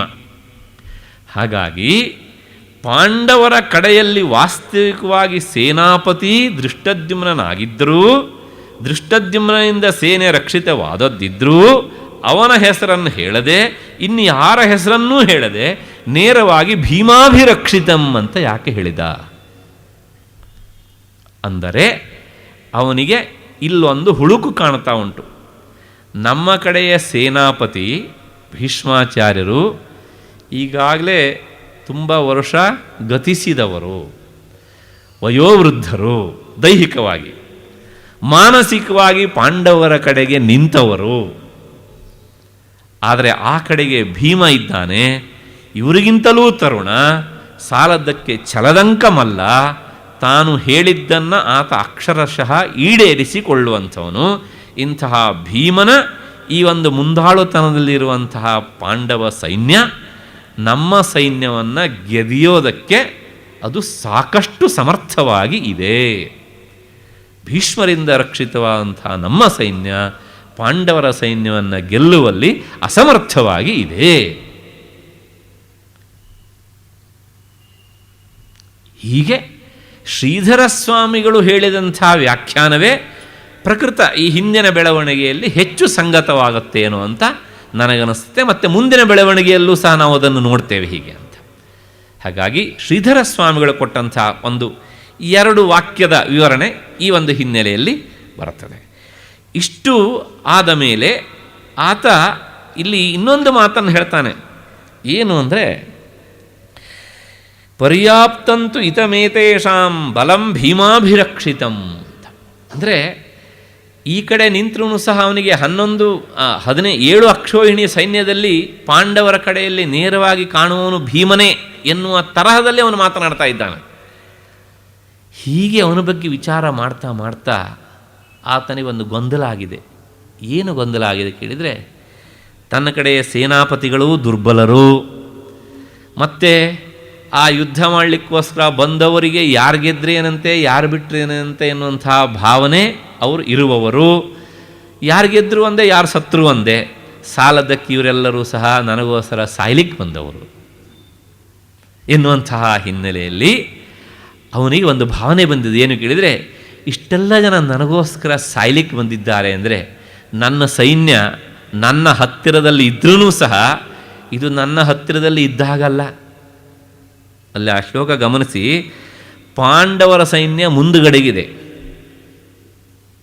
ಇವನ ಸೈನ್ಯ ಇವನ ಪಕ್ಕದಲ್ಲೇ ಇದೆ, ಇವನ ಸೈನ್ಯದಲ್ಲಿ ಇವನು ನಿಂತು ಮಾತನಾಡ್ತಾ ಇದ್ದಾನೆ. ತನ್ನ ಹತ್ತಿರದಲ್ಲಿದ್ದದ್ದಕ್ಕೆ ಇದಂ ಅಂತ ಹೇಳಬೇಕಲ್ವಾ, ದೂರದಲ್ಲಿದ್ದದ್ದಕ್ಕೆ ತತ್ ಅಂತ ಹೇಳಬೇಕಲ್ವಾ. ಆದರೆ ಏನು ಹೇಳ್ತಾನೆ ನೋಡಿ, ಅಪರ್ಯಾಪ್ತಂ ತತ್ ಅಸ್ಮಾಕಂ. ಅಂದರೆ ಈ ನಮ್ಮ ಸೈನ್ಯ ಉಂಟಲ್ಲ, ಇದು ನಮ್ಮ ಅಂತ ಹೇಳೋದಲ್ಲ, ಇದು ಅಂತ ಹೇಳೋದಲ್ಲ, ಅದು. ಅಂದರೆ ನಮ್ಮ ಈ ಸೈನ್ಯ ಯಾವಾಗಲೂ ಈ ಸಾಯ್ಲಿಕ್ಕೋಸ್ಕರ ಬಂದಂತಹ ಸೈನಿಕರಿಂದ ಇವನು ಕೈತಪ್ಪಿ ಹೋಗಿದೆ. ಆದರೆ ದೂರದಲ್ಲಿರುವಂತಹ ಪಾಂಡವರ ಸೈನ್ಯ ಅದು ತತ್ ಆದದ್ದಿದ್ರೂ ಸಹ ಅವನಿಗೆ ಕಣ್ಣು ಕಾಣಿಸೋದು ಏನು ಅಂತ ಈಗ ಇದಂ ಅಂತ ಹೇಳ್ತಾನೆ. ಅದಕ್ಕೋಸ್ಕರ ನೋಡಿ ಅಲ್ಲಿ ಪರ್ಯಾಪ್ತಂತು ಇದಂ ಏತೇಷಾಂ, ಇವರ ಸೈನ್ಯ ಮಾತ್ರ ನಮ್ಮನ್ನು ಗೆದಿಯೋದಕ್ಕೆ ಅದು ಸಾಕಷ್ಟು ಸಮರ್ಥವಾಗಿದೆ. ಅಂದರೆ ಅವರ ಸೈನ್ಯ ಅಪರಿಮಿತವಾಗಿದೆ, ನಮ್ಮ ಸೈನ್ಯ ತುಂಬ ಪರಿಮಿತವಾಗಿ ಇದೆ. ಇದವನ ಮನೋರೋಗಕ್ಕೆ ಹಿಡಿದಂತಹ ಇನ್ನೊಂದು ಮದ್ದು. ಪ್ರಾಯಶಃ ಶ್ರೀಧರ ಸ್ವಾಮಿಗಳು ಹೀಗೆ ಅರ್ಥ ಬರಿಬೇಕಿದ್ರೆ ಈ ತದ್ ಶಬ್ದ ಮತ್ತು ಇದಂ ಶಬ್ದವೂ ಸಹ ಅವ್ರ ಮುಂದೆ ಬಂದಿರಬೇಕು ಅಂತ ಅನಿಸುತ್ತೆ. ಹಾಗಿಲ್ಲ ದುರ್ಯೋಧನ ದೂರದಲ್ಲಿರುವ ಸೈನ್ಯವನ್ನು ಈ ಸೈನ್ಯ ಅಂತ ಯಾಕೆ ಹೇಳಿದ, ಹತ್ತಿರದಲ್ಲಿ ಈ ಸೈನ್ಯ ಅಂತ ಹೇಳಬೇಕಾದದ್ದಕ್ಕೆ ಆ ಸೈನ್ಯ ಅಂತ ಯಾಕೆ ಹೇಳಿದ? ಅಂದರೆ ದೂರದಲ್ಲಿದ್ದರೂ ಪಾಂಡವರು ಈಗಾಗಲೇ ನನ್ನ ಮೇಲೆ ಎರಗಿ ಬಿಟ್ಟಿದ್ದಾರೆ ಎನ್ನುವಂಥ ಭಾವನೆ. ಹಾಗಾಗಿ ಈ ಸೈನ್ಯ ತನ್ನ ಸನಿಹದಲ್ಲೇ ಇದ್ರೂ ಸಹ ಈ ಸೈನಿಕರೆಲ್ಲ ಕೆಲಸಕ್ಕೆ ಬಾರದೇ ಇದ್ದವರಾದ್ದರಿಂದ, ತ್ಯಕ್ತ ಜೀವಿತರಾದ್ದರಿಂದ ಇದು ಕೈತಪ್ಪಿ ಹೋಗಿದೆ. ಆದ್ದರಿಂದ ಇವನ ಸೈನ್ಯವೇ ಆದರೂ ಸಹ ಇದು ಆ ಸೈನ್ಯ. ಹೀಗೆ ದುರ್ಯೋಧನ ತನ್ನ ಮಾನಸಿಕ ಗೊಂದಲವನ್ನು ಈ ಶ್ಲೋಕದಲ್ಲಿ ಈ ರೀತಿಯಾಗಿ ತೆರೆದಿಡ್ತಾ ಹೋಗ್ತಾನೆ. ಇಷ್ಟಾದ ಮೇಲೆ ಮತ್ತೆ ಮುಂದಿನ ಶ್ಲೋಕ ಏನು ಅಂದರೆ 11ನೆಯ ಶ್ಲೋಕ. ನಾವು 10 ಶ್ಲೋಕವನ್ನು ಈವರೆಗೆ ಚಿಂತನೆ ಮಾಡಿದಾಗಾಯಿತು. ಈತ ದ್ರೋಣರ ಬಳಿಯಲ್ಲಿ ಇದ್ದು ಈಗ ಒಂದು ಮಾತನ್ನು ಹೇಳ್ತಾನೆ. ಆ ಮಾತು ನೇರವಾಗಿ ಭೀಷ್ಮಾಚಾರ್ಯರಿಗೆ ಸಂಬಂಧಪಟ್ಟಂತಹ ಮಾತು. ಅದೇ ಮುಂದಿನ ಶ್ಲೋಕದಲ್ಲಿ ಹೇಳುವಂತಹದ್ದು. ಅಯನೇಷು ಚ ಸರ್ವೇಷು ಯಥಾಭಾಗಮವಸ್ಥಿತಾ ಭೀಷ್ಮಮೇವಾಭಿರಕ್ಷಂತು ಭವಂತಹ ಸರ್ವ ಏವ ಹಿ. ಇದು ಶ್ಲೋಕ. ಇದರ ಅಕ್ಷರಾರ್ಥ ಏನು ಅಂದರೆ, ಅಯನ ಅನ್ನೋದಕ್ಕೆ ಅರ್ಥ ದಾರಿ ಅಂತ ಅರ್ಥ. ಇಲ್ಲಿ ಯಾಕೆ ವೇದವ್ಯಾಸರು ಈ ಶಬ್ದವನ್ನು ಬಳಸ್ತಾರೆ ಅಂದರೆ, ಸಾಮಾನ್ಯವಾಗಿ ಈ ಯುದ್ಧದಲ್ಲಿ ನಮ್ಮ ಎದುರಾಳಿಗಳು ನಮ್ಮ ಸೈನ್ಯವನ್ನು ಬಹಳ ಬೇರೆ ಬೇರೆ ರಹಸ್ಯವಾದ ದಾರಿಗಳ ಮೂಲಕ ಪ್ರವೇಶ ಮಾಡ್ತಾರೆ. ಹಾಗಾಗಿ ನಮ್ಮ ಎದುರಾಳಿಗಳು ಯಾವ ಯಾವ ರಹಸ್ಯವಾದ ದಾರಿಯ ಮೂಲಕ ಪ್ರವೇಶ ಮಾಡ್ತಾರೋ ಆ ಎಲ್ಲ ದಾರಿಗಳಲ್ಲೂ ಸಹ ಯಥಾಭಾಗ ಮಮಸ್ಥಿತಾ, ನೀವೆಲ್ಲರೂ ನಿಂತು ಕಾಯ್ತಾ ಇರಬೇಕು. ಹಾಗೆ ನಿಂತು ನೀವು ಏನು ಮಾಡಬೇಕು ಹೇಳಿದರೆ, ಭೀಷ್ಮಮೇವ ಅಭಿರಕ್ಷಂತು, ಭೀಷ್ಮಾಚಾರ್ಯರನ್ನು ನೀವು ರಕ್ಷಿಸಬೇಕು. ಭವಂತಹ ಸರ್ವ ಏವ, ಎಲ್ಲರೂ ಒಟ್ಟಾಗಿ ಅವ್ರನ್ನ ಕಾಪಾಡಬೇಕು, ರಕ್ಷಿಸಬೇಕು. ಇದು ಈ ಶ್ಲೋಕದ ಶಬ್ದಶಃ ಅರ್ಥ. ಮೇಲ್ನೋಟಕ್ಕೆ ಇವನು ಹೇಳಿದ್ದು ಸರಿ. ಯಾಕೆ ಸರಿ ಅಂದರೆ, ಸಾಮಾನ್ಯವಾಗಿ ಎಲ್ಲರೂ ಇಲ್ಲೊಂದು ಶ್ಲೋಕವನ್ನು ಉದಾಹರಿಸ್ತಾರೆ.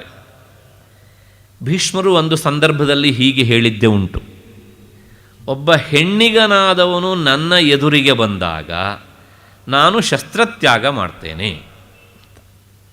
ಹಾಗಾಗಿ ಪಾಂಡವರು ಭೀಷ್ಮರಿಗೆ ವಿರುದ್ಧವಾಗಿ ಶಿಖಂಡಿಯನ್ನು ತಂದು ಒಡ್ಡಬಹುದು, ಹಾಗೆ ಮಾಡದೇ ಇರುವ ಹಾಗೆ ನೀವು ಭೀಷ್ಮರನ್ನು ರಕ್ಷಿಸಬೇಕು ಅಂತ. ಹೀಗೆ ಹಾಗೆ ಮಾಡದೇ ಇರುವ ಹಾಗೆ ಭೀಷ್ಮರನ್ನು ರಕ್ಷಿಸಬೇಕೋ ಪಾಂಡವರನ್ನು ತಡಿಬೇಕೋ? ವಾಸ್ತವಿಕವಾಗಿ ಹಾಗೆ ಮಾಡದೇ ಇರುವ ಹಾಗೆ ಭೀಷ್ಮರನ್ನು ರಕ್ಷಿಸುವುದಲ್ಲ, ಪಾಂಡವರನ್ನು ತಡಿಬೇಕು. ಶಿಖಂಡಿ ಇದ್ದ ಕಡೆಗೆ ಭೀಷ್ಮರು ಹೋಗದೇ ಇರುವ ಹಾಗೆ ನೋಡ್ಕೊಳ್ಬೇಕು. ಭೀಷ್ಮರು ಸುತರಾಮ್ ಹೋಗುವುದಿಲ್ಲ. ಹಾಗಿದ್ರೆ ಯಾಕೆ ದುರ್ಯೋಧನ ಈ ಮಾತನ್ನು ಹೇಳ್ತಾನೆ? ಈ ಬಹಳಷ್ಟು ಶ್ಲೋಕಗಳು ಇದೇ ಧಾಟಿಯಲ್ಲಿ ಹೋಗ್ತಾ ಇರ್ತವೆ. ಯಾಕೆಂದರೆ ಆ ಮನೋರೋಗಿಯ ಒಂದು ರೀತಿಯ ಮನೋವ್ಯಥೆ ಈ ಶ್ಲೋಕಗಳ ಮೂಲಕ ಹೊರಬರ್ತಾ ಇರ್ತವೆ. ವೇದವ್ಯಾಸರು ಅದನ್ನು ಬಹಳ ಸೂಕ್ಷ್ಮವಾಗಿ ನಮಗೆ ತಿಳಿಸ್ತಾ ಹೋಗ್ತಾರೆ. ಆಯಕಟ್ಟಿನ ಜಾಗದಲ್ಲಿ ನಿಂತು ನೀವು ಭೀಷ್ಮಾಚಾರ್ಯರನ್ನು ರಕ್ಷಣೆ ಮಾಡಿ. ಅದು ಒಂದು ಶಬ್ದ ಉಂಟು, ಅಲ್ಲೊಂದು ಅವಧಾರಣೆ ಉಂಟು, ಭೀಷ್ಮಮೇವ ಅಭಿರಕ್ಷಂತು ಅಂತ. ಭೀಷ್ಮಾಚಾರ್ಯರನ್ನೇ ನೀವು ರಕ್ಷಿಸಬೇಕು. ಈ ಶ್ಲೋಕ ಹೇಳಬೇಕಿದ್ರೆ ಹೀಗೊಂದು ಕಲ್ಪನೆ ಮಾಡ್ಕೊಳ್ಳಿ. ಇಲ್ಲಿ ಭೀಷ್ಮಾಚಾರ್ಯರಿದ್ದಾರೆ, ಇಲ್ಲಿ ದುರ್ಯೋಧನ ಅವ್ರಿಗೆ ಹೇಳ್ತಾ ಇದ್ದಾನೆ, ಪಕ್ಕದಲ್ಲೇ ಭೀಷ್ಮಾಚಾರ್ಯರು ಇದ್ದಾರೆ. ಇವನು ದ್ರೋಣಾಚಾರ್ಯ ಹೇಳ್ತಾ ಇರುವಂತಹ ಈ ಮಾತು ಪಕ್ಕದಲ್ಲಿರುವಂತಹ ಭೀಷ್ಮಾಚಾರ್ಯರಿಗೆ ಸ್ಪಷ್ಟವಾಗಿ ಕೇಳ್ತಾ ಉಂಟು. ಅವನು ಅವ್ರ ಹತ್ರ ಏನು ಗುಟ್ಟಾಗಿ ಏನು ಹೇಳ್ತಾ ಇಲ್ಲ, ಅವನು ಜೋರಾಗಿ ಹೇಳ್ತಾ ಇದ್ದಾನೆ. ಅವರಿಗೆ ಕೇಳಿಸಬೇಕು ಅನ್ನೋದೇ ಅವನ ಉದ್ದೇಶ ಕೂಡ. ಹೀಗೆ ಆತ ಹೇಳಬೇಕಿದ್ರೆ ಅವನ ಮನಸ್ಸಿನಲ್ಲಿ ಒಂದು ಭಾವನೆ ಉಂಟು. ಏನು ಅಂದರೆ, ಭೀಷ್ಮರು ವಾಸ್ತವಿಕವಾಗಿ ನನಗೆ ಅಜ್ಜ, ಪಾಂಡವರಿಗೂ ಅಜ್ಜ. ಆದರೆ ಸಮಯ ಸಂದರ್ಭ ಬಂದಾಗಲೆಲ್ಲ ನಮ್ಮ ಅಪ್ಪನ ಹತ್ತಿರ, ಅಂದರೆ ಧೃತರಾಷ್ಟ್ರನ ಹತ್ತಿರ ಪಾಂಡವರ ಪರವಾಗಿ ವಾದ ಮಾಡಿದವರು, ನನಗೆ ವಿರುದ್ಧವಾಗಿ ಹೇಳ್ತಾ ಬಂದವರು. ಧರ್ಮರಾಯನನ್ನು ಈ ದೇಶದ ಯುವರಾಜನನ್ನಾಗಿ ಮಾಡಬೇಕು ಅಂತ ಹಠ ಹಿಡಿದವರು. ಹಾಗಾಗಿ ಇವರು ವಾಸ್ತವಿಕವಾಗಿ ಪಾಂಡವರ ಪಕ್ಷಪಾತಿಗಳು. ಇಂತಹ ಪಾಂಡವ ಪಕ್ಷಪಾತಿಗಳಾದಂತಹ ಭೀಷ್ಮಾಚಾರ್ಯರನ್ನು ಸೇನಾನಾಯಕ ಪಟ್ಟದಲ್ಲಿ ಕುಳ್ಳಿರಿಸಲೇಬೇಕಾದದ್ದು ನನ್ನ ಹಣೆಬರಹ ಆಗಿ ಹೋಯಿತು. ಕುಳ್ಳಿರಿಸಿದ್ದೇನೆ ಈಗ. ಆದರೆ ಅವರ ಬಗ್ಗೆ ನನಗೆ ಭರವಸೆ ಇಲ್ಲ. ಅವರು ಎಷ್ಟೊತ್ತಿಗೆ ಕೈ ಕೊಡ್ತಾರೆ ಅಂತ ಹೇಳೋದಕ್ಕಾಗೋದಿಲ್ಲ. ಕೈ ಕೊಡ್ತಾರೆ ಅಂದರೆ, ಒಂದು ಅವರು ಪಾಂಡವರು ತನ್ನ ಮೊಮ್ಮಕ್ಕಳು ಎನ್ನುವಂಥ ಹಿನ್ನೆಲೆಯಲ್ಲಿ ಎಷ್ಟು ಪ್ರಾಮಾಣಿಕವಾಗಿ ಯುದ್ಧ ಮಾಡಬೇಕೋ ಅಷ್ಟು ಪ್ರಾಮಾಣಿಕತನದಿಂದ ಯುದ್ಧ ಮಾಡದೇನೂ ಇರಬಹುದು ಒಂದು. ಮತ್ತು ಇಲ್ಲಿ ಯುದ್ಧಕ್ಕೋಸ್ಕರ ಸೇರಿದವರಲ್ಲಿ ಅವರಷ್ಟು ವಯಸ್ಸಾದವರು ಇನ್ಯಾರೂ ಇಲ್ಲ. ಬಾಹ್ಲೀಕ ಅಂತ ಒಬ್ಬ ರಾಜ ಇದ್ದ, ಆದರೆ ಅವನು ಈ ಯುದ್ಧದಲ್ಲಿ ಭಾಗವಹಿಸ್ತಿಲ್ಲ. ಭೀಷ್ಮನ ಚಿಕ್ಕಪ್ಪ ಆತ ವಾಸ್ತವಿಕವಾಗಿ. ಆ ಬಾಹ್ಲೀಕನ ಮಗಳನ್ನೇ ಮುಂದೆ ಬಲರಾಮನಿಗೆ ಕೊಟ್ಟರು ಎನ್ನುವಂಥ ಒಂದು ಮಾತು ಸಹ ಮಹಾಭಾರತದಿಂದ ನಮಗೆ ತಿಳಿದು ಬರುತ್ತೆ. ಭೀಷ್ಮನಿಗಿಂತ ಹಿರಿಯ, ಆದರೆ ಆತ ಭಾಗವಹಿಸಲಿಲ್ಲ. ಆದ್ದರಿಂದ ಮುಂದಿನ ಶ್ಲೋಕದಲ್ಲಿ ಆ ಮಾತು ಬರುತ್ತೆ, ಕುರುವೃದ್ಧ ಪಿತಾಮಹ ಅಂತ. ಅಂದರೆ ಯುದ್ಧಕ್ಕಾಗಿ ಸೇರಿದಂಥ ಕುರುವಂಶಜರಲ್ಲಿಯೇ ಅತ್ಯಂತ ಹಿರಿಯ ಭೀಷ್ಮ. ಅತ್ಯಂತ ಹಿರಿಯ ಅಂದರೆ ಏನ್ರಿ? ಅತ್ಯಂತ ವಯಸ್ಸಾದವನು ಅಂತ. ತೀರಾ ವಯಸ್ಸಾದವನು ಅಂದರೆ ನಮ್ಮ ಅಜ್ಜನಿಗೆ ಕೈಕಾಲು ನಡುಗತ್ತೆ ಎನ್ನುವ ತರಹ ಭಾವದ ಹಿನ್ನೆಲೆಯಲ್ಲಿ ದುರ್ಯೋಧನ ಈ ಮಾತನ್ನು ಹೇಳ್ತಾ ಇದ್ದಾನೆ. ಹಾಗಾಗಿ ನಮ್ಮ ಅಜ್ಜ ಅವರ ವಯೋಧರ್ಮದ ಹಿನ್ನೆಲೆಯಲ್ಲಿ ಅವರು ಎಷ್ಟರ ಮಟ್ಟಿಗೆ ಎಲ್ಲ ಕಡೆಗೂ ಗಮನ ಹರಿಸ್ತಾರೋ ಅಥವಾ ಹರಿಸ್ಲಿಕ್ಕಾಗೋದಿಲ್ಲವೋ ನನಗೆ ಗೊತ್ತಿಲ್ಲ. ಅವರೇ ಎಲ್ಲವನ್ನೂ ಮಾಡ್ತಾರೆ ಅಂತ ನೆಚ್ಚಿಕೊಂಡು ನೀವು ಯಾರೂ ಸಹ ಅವರು ಹೇಳುವುದನ್ನು ಕೇಳೋದಕ್ಕೋಸ್ಕರ ಕಾಯಬೇಡಿ, ಅವರ ಸೂಚನೆಗೋಸ್ಕರ ಕಾಯಬೇಡಿ. ನೀವು ನಿಮ್ಮ ಪಾಡಿಗೆ ನೀವು ಅವರನ್ನೂ ರಕ್ಷಣೆ ಮಾಡ್ಕೊಳ್ತಾ ನಿಮಗೆ ಏನೇನು ಮಾಡಬೇಕು ಅಂತ ಅನಿಸ್ತೋ ಅದನ್ನು ಮಾಡಿ ಎನ್ನುವಂತಹ ಧಾಟಿಯಲ್ಲಿ ದ್ರೋಣಾಚಾರ್ಯರ ಹತ್ತಿರ ಭೀಷ್ಮರಿಗೆ ವಿರುದ್ಧವಾಗಿ ಕೇಳಿಸುವ ಹಾಗೆ ದುರ್ಯೋಧನ ಹೇಳ್ತಾ ಇದ್ದಾನೆ. ಮತ್ತೆ ಅಲ್ಲೊಂದು ಶಬ್ದ ಉಂಟು, ಏನು ಅಂದರೆ ಯಥಾಭಾಗಮವಸ್ಥಿತಾ. ನಮ್ಮ ಅಜ್ಜನಿಗೆ ಯಾರ್ಯಾರನ್ನು ಎಲ್ಲೆಲ್ಲಿ ನಿಲ್ಲಿಸಬೇಕು, ಆಯಕಟ್ಟಿನ ಜಾಗದಲ್ಲಿ ನಮ್ಮ ಕಡೆ ಯಾರ್ಯಾರನ್ನು ನಿಲ್ಲಿಸಬೇಕು ಅಂತಲೂ ಸಹ ಗೊತ್ತಾಗದೇ ಇರಬಹುದು. ಅದು ಯಾವುದಕ್ಕೂ ಸಹ ನಮ್ಮ ಅಜ್ಜನ ಹೇಳಿಕೆಗೆ ಕೇಳಿಕೆಗೆ ನೀವು ಕಾಯಬೇಡಿ. ಅಂದರೆ ಅವರ ಸೂಚನೆ ಬರೋದಕ್ಕಿಂತ ಮುನ್ನವೇ ನೀವು ಆ ಎಲ್ಲ ವ್ಯವಸ್ಥೆಯನ್ನು ನೀವಾಗಿ ಯೋಚಿಸಿಕೊಂಡು ಆವ ಸಂದರ್ಭಕ್ಕೆ ಏನೇನು ಬೇಕೋ ಅದನ್ನೆಲ್ಲವನ್ನೂ ಸಹ ನೀವು ಮಾಡಿಕೊಂಡು ಬಿಡಿ ಎನ್ನುವಂಥ ಹಿನ್ನೆಲೆಯಲ್ಲಿ ಭೀಷ್ಮಾಚಾರ್ಯರ ವಿರುದ್ಧವಾಗಿ ದ್ರೋಣಾಚಾರ್ಯರ ಹತ್ರ ದುರ್ಯೋಧನ ಹೇಳ್ತಾ ಇದ್ದಾನೆ. ಪಕ್ಕದಲ್ಲೇ ಇದ್ದಂಥ ಭೀಷ್ಮರು ಇದನ್ನು ಕೇಳಿಸ್ಕೊಳ್ಳದೆ ಇರ್ತಾರೆಯಾ? ಕೇಳಿದಾಗ ಅವರಿಗೆ ಏನು ಅನಿಸಿರಬೇಕು, ಏನು ಅನಿಸಿದೆ ಅನ್ನೋದನ್ನು ಅವರು ಬಾಯಿಂದ ಹೇಳೋದಿಲ್ಲ, ಕೃತಿಯಿಂದ ಮಾಡಿದರು ಅನ್ನೋದನ್ನು ಮುಂದಿನ ಶ್ಲೋಕ ಹೇಳುತ್ತೆ. ಅಷ್ಟೇ ಅಲ್ಲ, ವಾಸ್ತವಿಕವಾಗಿ ಅವರ ಬದ್ಧತೆ ಎಂಥದ್ದು ಅಂದರೆ ಈ ಕುರುವಂಶಕ್ಕೋಸ್ಕರ ತಮ್ಮ ಬದುಕನ್ನು ಸಂಪೂರ್ಣವಾಗಿ ತ್ಯಾಗ ಮಾಡಿದವರು. ಅಂದರೆ ಆ ಕರ್ತವ್ಯ ಎನ್ನುವಂಥ ಒಂದೇ ಒಂದು ಹಣೆಪಟ್ಟಿಯ ಹಿನ್ನೆಲೆಯಲ್ಲಿ ತಮ್ಮ ಬದುಕಿನ ಆಗು ಹೋಗುಗಳನ್ನು ಎಲ್ಲವನ್ನೂ ಸಹ ತ್ಯಾಗ ಮಾಡಿದವರು. ಹೀಗೆ ತ್ಯಾಗ ಮಾಡಿದಂತಹ ಕುಲದ ಹಿರಿಯ ಅಜ್ಜನ ಬಗ್ಗೆ ಈ ಮೊಮ್ಮಗ ಅಂದರೆ ಯಾರ ತೊಡೆಯಲ್ಲಿ ಈತ ಆಡಿ ಬೆಳೆದನೋ ಅವರ ಬಗ್ಗೆ ಇಷ್ಟು ಸಸಾರವಾಗಿ ಹಗುರವಾದ ಮಾತನ್ನಾಡಿದರೆ ಆ ಹಿರಿಯ ಜೀವ ಏನು ಚಡಪಡಿಸಿತು. ಆದರೆ ಏನು ಮಾಡೋಣ, ಯುದ್ಧಕ್ಕೆ ಬಂದಾಗಿದೆ. ಮತ್ತೆ ಪುನಃ ಕುರುವಂಶದ ಸಿಂಹಾಸನದ ರಕ್ಷಣೆ ತನ್ನ ಹೊಣೆಗಾರಿಕೆ ಎನ್ನುವಂಥ ಹಿನ್ನೆಲೆಯಲ್ಲಿ ಅವರು ಇದೆಲ್ಲವನ್ನೂ ಸಹ ಕೇಳ್ತಾ ಇದ್ದಾರೆ, ತಟಸ್ಥವಾಗಿ ನಿಂತಿದ್ದಾರೆ. ಅದು ಹೇಳ್ತಾ ಇರೋದು ಯಾರ ಹತ್ರ? ಅವರಕ್ಕಿಂತ ತುಂಬ ಕಿರಿಯರಾದಂತಹ, ಅಂದರೆ ತುಂಬ ಕಿರಿಯರು ಅಂದರೆ ಭೀಷ್ಮರಿಗಿಂತ ಕಿರಿಯರು ದ್ರೋಣಾಚಾರ್ಯರು. ಅವರ ಹತ್ರ ದ್ರೋಣಾಚಾರ್ಯನ ಕರೆಸಿದವರೇ ಭೀಷ್ಮಾಚಾರ್ಯರು, ಅವರ ಮೂಲಕವೇ ಇವರಿಗೆ ವಿದ್ಯಾಭ್ಯಾಸ ಮಾಡಿಸಿದವರು ಭೀಷ್ಮಾಚಾರ್ಯರು. ಅಂದರೆ ಇವರಿಗೋಸ್ಕರ ಎಲ್ಲವನ್ನೂ ಮಾಡಿಸಿದ ಭೀಷ್ಮಾಚಾರ್ಯರ ಬಗ್ಗೆ ಈ ಮೊಮ್ಮಗ, ಅವಿವೇಕಿ ಮೊಮ್ಮಗ ಹೀಗೆ ಮಾತನಾಡಿದರೆ ಅವರು ಹೇಗೆ ಇದನ್ನು ಸಹಿಸಿಕೊಳ್ಳಬೇಕು? ಪ್ರಾಯಶಃ ಅವತ್ತು ನಮ್ಮ ದೇಶದಲ್ಲಿ ಇಂಥ ಮೊಮ್ಮಗ ಇಂಥವನು ಒಬ್ಬನೇ ಇದ್ದ ಅಂತ ಕಾಣುತ್ತೆ. ಇವತ್ತು ಪ್ರಾಯಶಃ ಎಲ್ಲರ ಮನೆಯಲ್ಲೂ ಇಂಥ ಮೊಮ್ಮಕ್ಕಳು, ಇಂಥ ಅಜ್ಜಂದಿರ ಕಾಂಬಿನೇಷನ್ ನಮಗೆ ಸಿಗ್ಬೋದು. ಯಾಕೆ ಹೇಳಿದರೆ ಈ ಅಜ್ಜಂದಿರು ನಮಗೋಸ್ಕರ ಏನೆಲ್ಲ ಮಾಡಿರ್ತಾರೆ ಅಂತ ಮೊಮ್ಮಕ್ಕಳಿಗೆ ಗೊತ್ತಾದ್ರೂ ತಾನೆ ಅವರು ಹೀಗೆ ಮಾತನಾಡದೇ ಇರುವುದು ಅಲ್ವಾ? ಹಾಗಾಗಿ ಮಹಾಭಾರತ ಯುದ್ಧ ಅದು ಆಗಿ ಹೋದದ್ದಲ್ಲ, ದಿನವೂ ಒಬ್ಬೊಬ್ಬರ ಮನೆಯಲ್ಲೂ ನಡೀತಾನೇ ಇರ್ತದೆ. ಹೀಗೆ ಈ ರೀತಿಯಾಗಿ ತನ್ನ ಮಾನಸಿಕವಾದಂತಹ ಗೊಂದಲವನ್ನು, ತುಮುಲವನ್ನು ದ್ರೋಣರ ಬಳಿಯಲ್ಲಿ ದುರ್ಯೋಧನ ಹೇಳಿಕೊಂಡ ಆದಮೇಲೆ ಮತ್ತೆ ಭೀಷ್ಮಾಚಾರ್ಯರು ಇದನ್ನು ನೇರವಾಗಿ ಕೇಳ್ತಾ ಇದ್ದಾರೆ. ಕೇಳಿ ಆದ ಮೇಲೆ ಈಗ ಅವ್ರು ಏನು ಮಾಡಬೇಕು? ಇಲ್ಲಪ್ಪ, ನೀನು ತಿಳ್ಕೊಂಡ ಹಾಗೆ ನಾನಿಲ್ಲ ಅಂತ ಹೇಳಬೇಕಾ? ಹೇಳಲಿಕ್ಕೆ ಸಾಧ್ಯ ಇಲ್ಲ. ಯಾಕೆಂದರೆ ಅವರ ಅಂತಃಸಾಕ್ಷಿ ಅದಕ್ಕೆ ಒಪ್ಪೋದಿಲ್ಲ. ಇಂಥವನನ್ನು ನಾನು ಬಾಯಿಂದ ಈಗಾಗಲೇ ಎಷ್ಟೋ ಸಲ ಸಮಾಧಾನ ಪಡಿಸಲಿಕ್ಕೆ ಪ್ರಯತ್ನ ಮಾಡಿ ಆಗಿದೆ, ಆದರೆ ಅವನು ದಾರಿಗೆ ಬಂದಿಲ್ಲ. ಹಾಗಾಗಿ ಈಗಲೂ ಸಹ ನಾನು ಅವನಿಗೆ ಬಾಯಿಯಿಂದ ಉಪದೇಶ ಮಾಡಿ ತಿಳುವಳಿಕೆ ಕೊಟ್ಟು ಏನೂ ಪ್ರಯೋಜನ ಇಲ್ಲ ಅಂತ ಹೀಗೆ ಭಾವಿಸಿದಂಥ ದ್ರೋಣಾಚಾರ್ಯರು ಅವನಿಗೆ ಏನೂ ಹೇಳಲಿಕ್ಕೆ ಹೋಗಲಿಲ್ಲ. ದ್ರೋಣಾಚಾರ್ಯರ ಹತ್ರನೂ ಸಹ ನನ್ನ ಮೊಮ್ಮಗ ಹೇಳ್ತಾ ಇರೋದನ್ನು ನೀವು ಕೇಳಿಸ್ಕೊಳ್ಬೇಡಿ ಅಂತಲೂ ಹೇಳಲಿಲ್ಲ.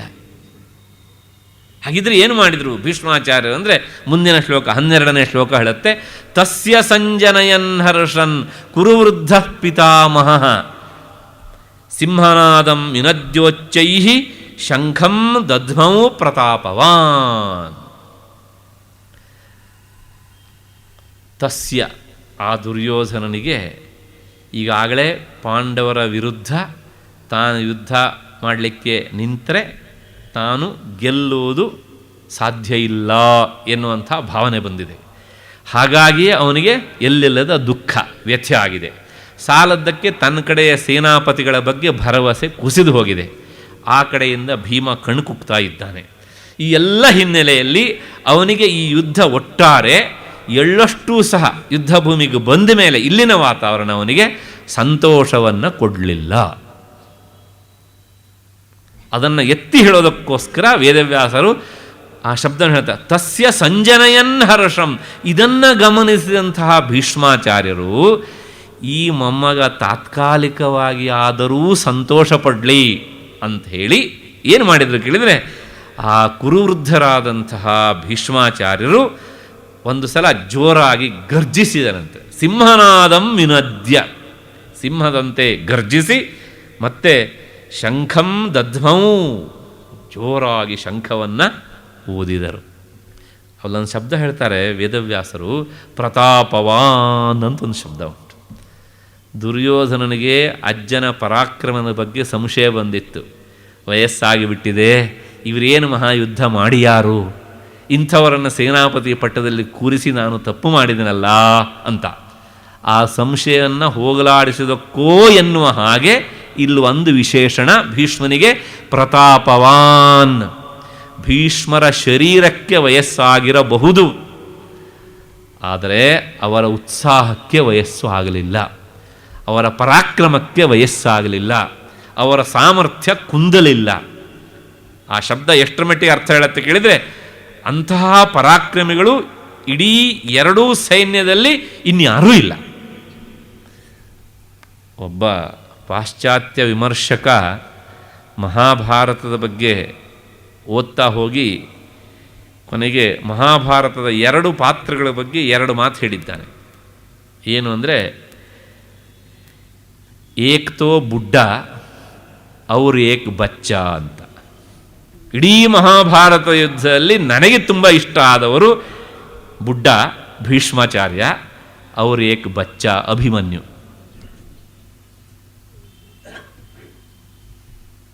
ಈ ಇಬ್ಬರಿಗೆ ಸರಿಸಾಟಿಯಾದವರು ಈ ಇಬ್ಬರೇ ಅಂತ ಒಬ್ಬ ಪಾಶ್ಚಾತ್ಯ ವಿಮರ್ಶಕನ ಮಾತು.